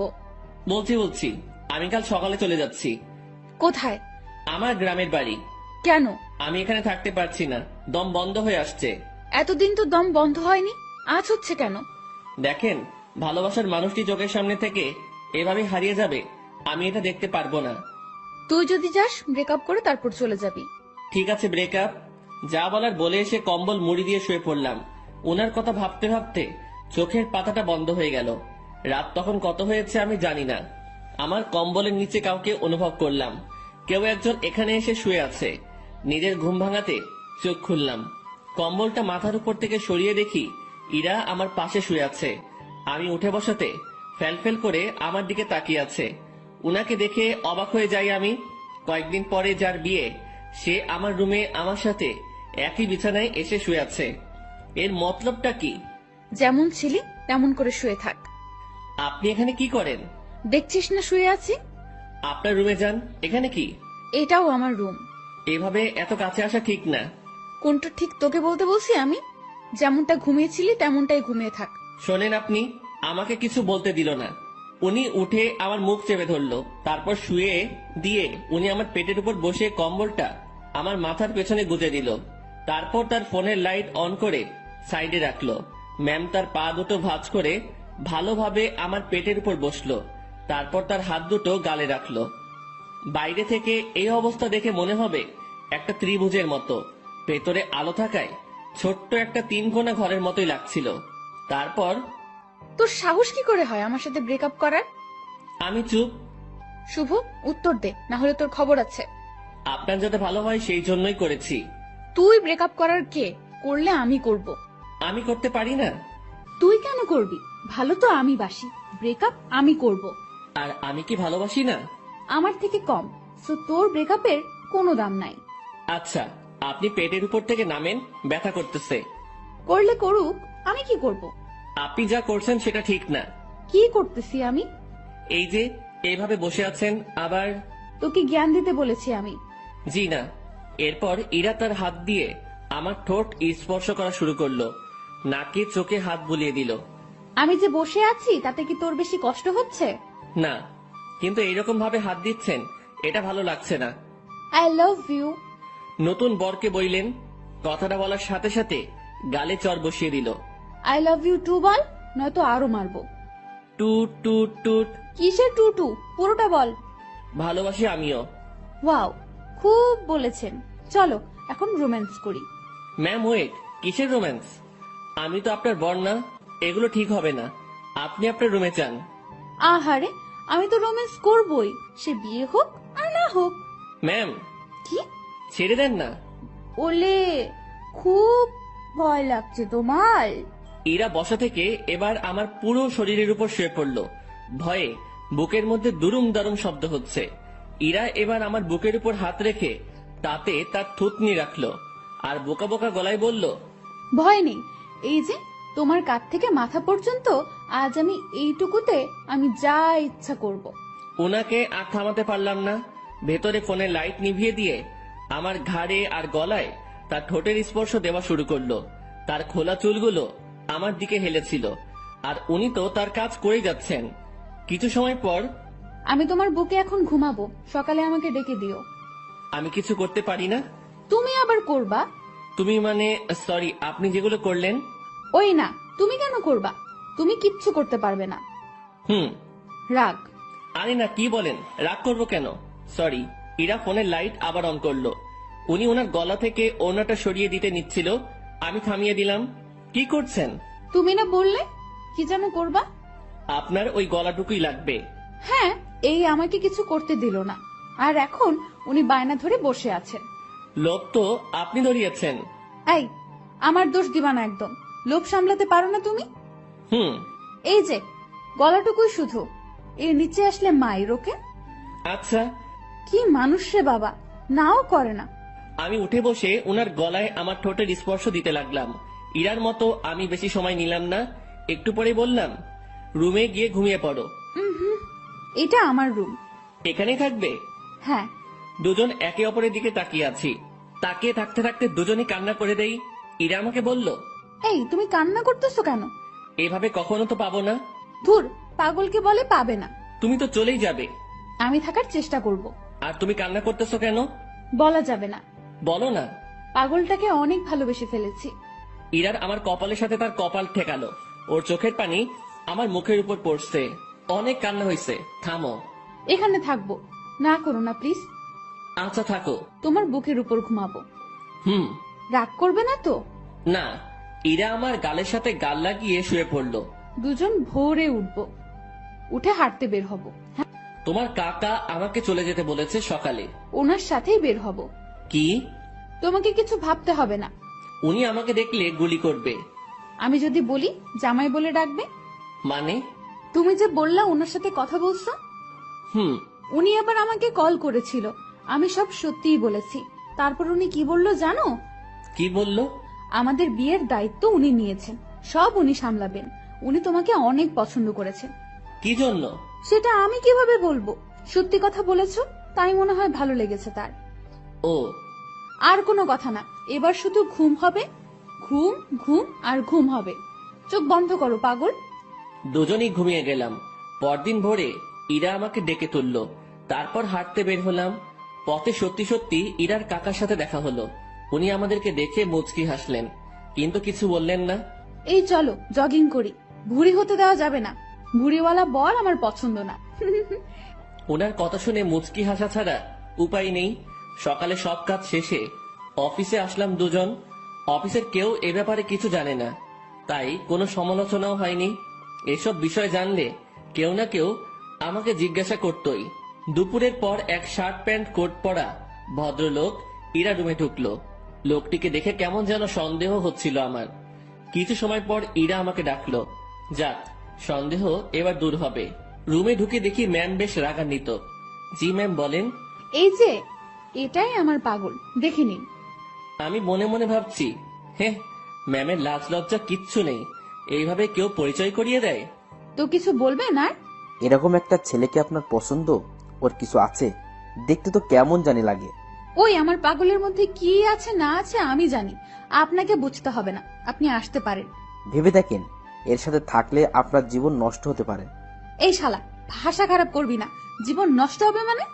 ম্যাম তো তাকে মারার জন্য উঠেছে। এতক্ষণে বুঝলাম এই লোকটাই ম্যামকে দেখতে আসছিল। ম্যাম যেভাবে মারার জন্য দাঁড়িয়েছে, লোকটি ভয়ে চেয়ার উল্টে পড়ে যায়। ম্যামকে থামিয়ে আমি উনাকে টেনে তুললাম। দেখছিস আমার পাগলের মধ্যে কি আছে? সে চলে গেল। ম্যাম, এইভাবে কেউ ভয় দেখায়? আরে ভাই বলিস না, মাথাটাই খারাপ করে দিছে। আমি কত বুঝালাম, বুঝলোই না। আমি বাইরে চলে আসছি। ম্যাম তখন পেছন থেকে ডাকলো। ওই আমার পাগল। জি ম্যাম, বলেন। উনি মুচকি হেসে বললেন, কিছু ফাইল কপি করতে হবে, একটু সাহায্য করবেন? আমি করে দিচ্ছি। আরে আমার রুমের মেশিনে কালি নেই, তুমি ম্যানেজারের রুম থেকে বের করে নিয়ে আসো। আচ্ছা। ইরা ফাইলগুলো আমার হাতে দিল। উনিও ফাইলটা ধরে আছেন, আমিও এক পাশে ধরে আছি। উনি ছাড়ছেন না। রাগ করলে নাকি আবার? ছি, না ম্যাম, রাগ করবো কেন? এই যে কাজ করাচ্ছি। এটা তো আমারই কাজ। তোমাকে দিয়ে কাজ করাতে ইচ্ছে করে না গো। আমার কাজ করতে ইচ্ছে করে। স্যার যান, এখন এগুলো কপি করে নিয়ে আসেন। আর হ্যাঁ, আজ বাসায় ফিরতে রাত হবে, সন্ধ্যায় বাইরে গিয়ে খেয়ে এসে আবার কাজ শুরু করব, ঠিক আছে? আচ্ছা ঠিক আছে, সন্ধ্যায় দুজন বাইরে গিয়ে খেয়ে আসি, তারপর আবার কাজ শুরু। বিকেল থেকেই আমি ম্যামের রুমে বসে ওনার কাজ দেখছি মনোযোগ দিয়ে। মাঝে মাঝে কথা হচ্ছে। কাজ শেষের দিকে ম্যাম তখন বলল, আজ কি করব জানো? কি করবেন? এই যে তুমি করে বলো। কি করবা? এক জগ চা বানিয়ে দুজন রাত 10টার পর ছাদে যাব। কেন? গল্প করব। এই ঠান্ডায় ছাদে? রুমেই তো ভালো। আরে না, ছাদে আগুনের ব্যবস্থা করব। তুমি আমি পাশাপাশি বসে চা পান করব আর গল্প করব। আর স্যার, মানে আপনার বাবা যদি দেখে? ও পাগল রে পাগল, কাকা তো বাবাকে সব বলে দিয়েছে। বাবা আবার তার বন্ধুকে মানা করে দিয়েছে। আর সেই জন্যই ছেলেটি আমার কাছে আসছে রিকোয়েস্ট করার জন্য, যাতে আমি মানা না করি। তারপর তোমার কথা বললাম, তোমাকে দেখালাম। ও, এই ব্যাপার? জি, এখন বাসায় সব চলবে। সব চলবে মানে? বাসায় চলো, বাসায় গিয়ে বুঝাবনি, ঠিক আছে পাগল? কাজ শেষে আমরা বাসায় আসলাম। প্রতিদিনের মতো আজ আমাকে আর একা খেতে হলো না, সবার সাথে বসে খাচ্ছি। বেশ ভয় নিয়েই টেবিলে বসে আছি। ধীরে ধীরে সবার সাথে পরিচিতি হলাম। খাওয়া শেষে ইরার বাবা আমাকে ডেকে বাইরে নিয়ে গেলেন। দেখো, বাসার সবাই তোমাকে মেনে নিচ্ছে, শুধু আমি বাদে। এর পেছনে কারণও আছে। তুমি সামান্য একটা মানুষ, কত বড় ফ্যামিলির দিকে হাত বাড়িয়েছো সেটা খেয়াল করেছো? ধরো কাল তোমাদের বিয়ে দিয়ে দিলাম, তারপর আমার মেয়েকে নিয়ে উঠাবে কোথায়? স্যার, বেয়াদবি মনে না নিলে একটা কথা বলি। বলো। আপনার মেয়ে বলেছে ও কাজ করে খাওয়াবে কিছুদিন। এর মাঝে আমিও কিছু একটা করে ফেলতে পারবো ওর সাহায্যে। আমরা এমনটাই ভেবেছি। ও, বউয়ের হাতের কামাই খাবে? না, বন্ধুর হাতের কামাই খাবো। মুখের উপর কথা বলছো। আমি তো বলেই নিলাম, কিছু মনে করবেন না। ওকে, 2 দিন পর তোমাদের বিয়ে। সমাজের নিয়ম অনুযায়ী আমার মেয়েকে নিয়ে বাসা থেকে বেরিয়ে যাবে। কোথায় যাবে সেটা আমি জানি না। ওকে? জি স্যার। কথাটা ইরাকেও জানিয়ে দিও। জি। ইরার বাবা আমাদের উপর বেশ রেগে আছেন। রাগাটাই স্বাভাবিক। যা কাজ করেছি। বাইরে দেরি না করে ইরার কাছে গেলাম, গিয়ে কথাগুলো বললাম। এত তাড়াতাড়ি বিয়ে? ভাবলাম মাসখানেক একটু প্রেম টেম করবো, এখানে ওখানে ঘুরতে যাব, সেগুলো মনে হয় আর হবেই না। বিয়ের জন্য প্রস্তুতি নিতে হবে। হ্যাঁ, আগে তো বাসা ঠিক করতে হবে। তুই বেটা এত টেনশন নিতেছিস কেন? তুই বাবাকে বলেছিস বন্ধুকে বিয়ে করতেছিস, তাই না?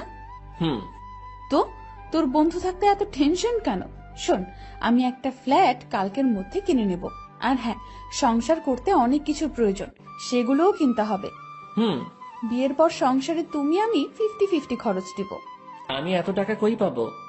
ও হ্যাঁ, তাও তো একটা কথা। আচ্ছা শোন, উপায় একটা বের করেছি। আমি দিব 80%, আর তুই 20%, আর ভালোবাসা দিবি তুই 99%, আর আমি 1%। কি? না, আপনি আমাকে ভালোবাসবেন না। যদি সংসারে 50-50 খরচ দিতে পারেন, ভালোবাসাটাও তেমনই ভাগ হবে। এটা কোনো কথা? তো নিজেদের মধ্যে রাজনীতি করাটা কি ঠিক? দেখ, আন্দোলন করতে থাক, কাজ হয় কিনা। মনটা একটু নরম করেন। আপনি যদি আমাকে 100% ভালোবাসা দেন, তো ভালোবাসার পিপাসায় আমি তো মারা যাব। ওই মুখে ওসব মারা যাওয়ার কথা আনবি না। জি ম্যাম। যা, রুমে গিয়ে ফ্রেশ হয়ে নে। আচ্ছা। ফ্রেশ হয়ে দরজা লাগিয়ে দিলাম, কারণ দরজা খোলা থাকলে আজ আর ঘুমাতে দিবে না। ঘুম প্রায় চলেই আসছে, সেই সময় ডাকাডাকি শুরু করলো। মুখে বিরক্তি নিয়ে দরজা খুললাম। ওই এখনই ঘুমাচ্ছিস কেন? চা রেডি, চল ছাদে যাব। ওকে চলেন। ঘুমের 12টা বেজে গেল। দুজনে গিয়ে ছাদের মাঝখানে কিছু কাঠখড়ি দিয়ে আগুন জ্বালিয়ে নিলাম। ওনার সব কথাই শুনতে হচ্ছে। এদিকে আমার নাজেহাল অবস্থা।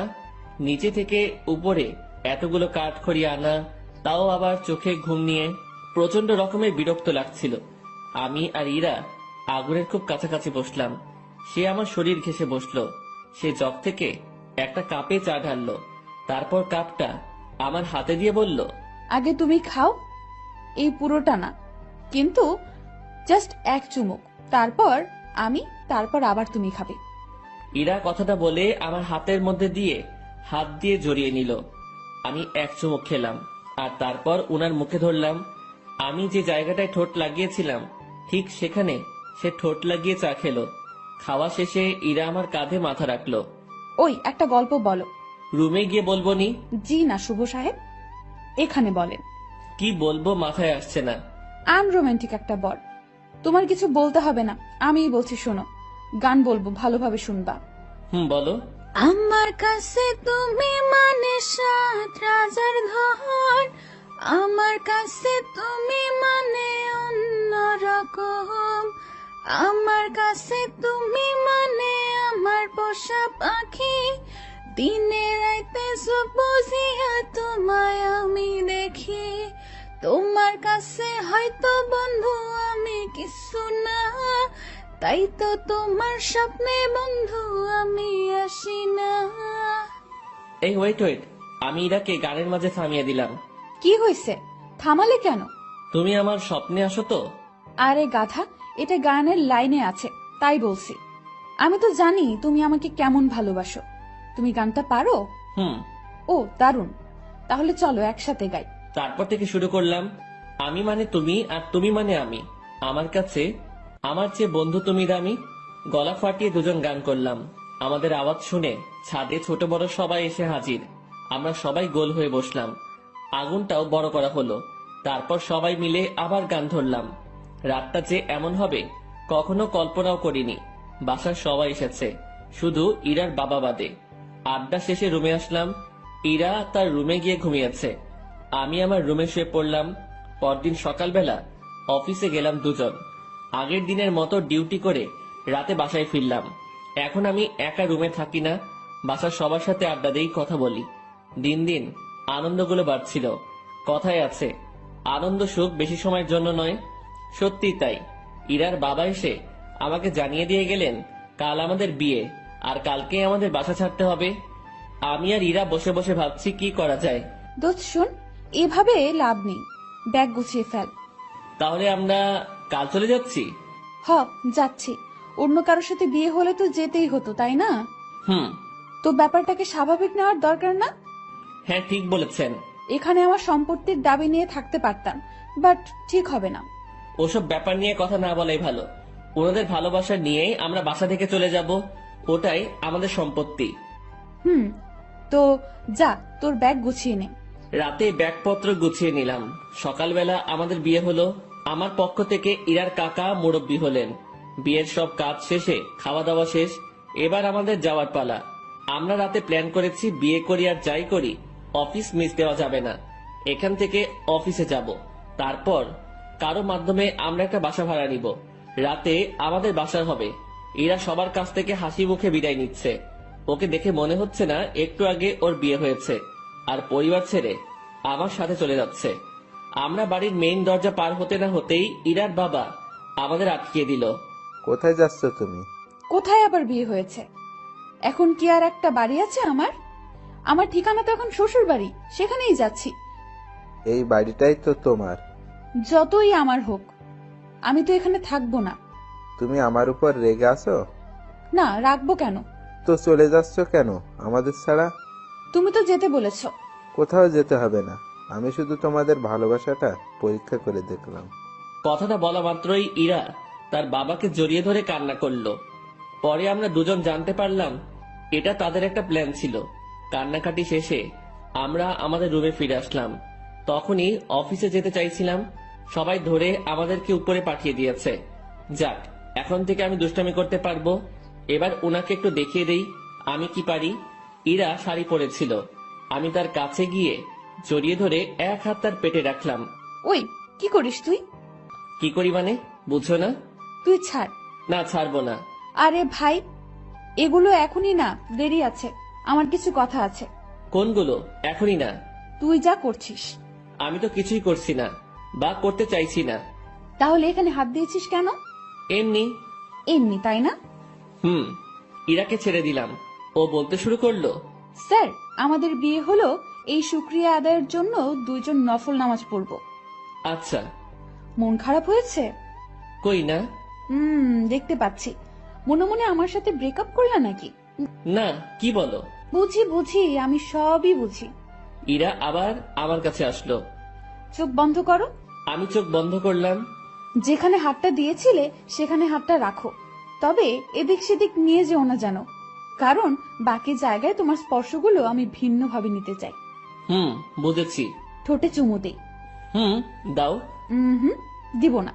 কেন? পচা তুমি, তাই। আমি কি করলাম? আমাকে আমার বাবা মার কাছ থেকে চুরি করেছো। আচ্ছা, তাহলে তাদের জিনিস ফেরত দিয়ে আমি চলে যাই? এই না, কেন? কারণ আমি চোরের প্রেমে আহত। দুজন মুচকি হেসে একে অপরকে জড়িয়ে ধরলাম।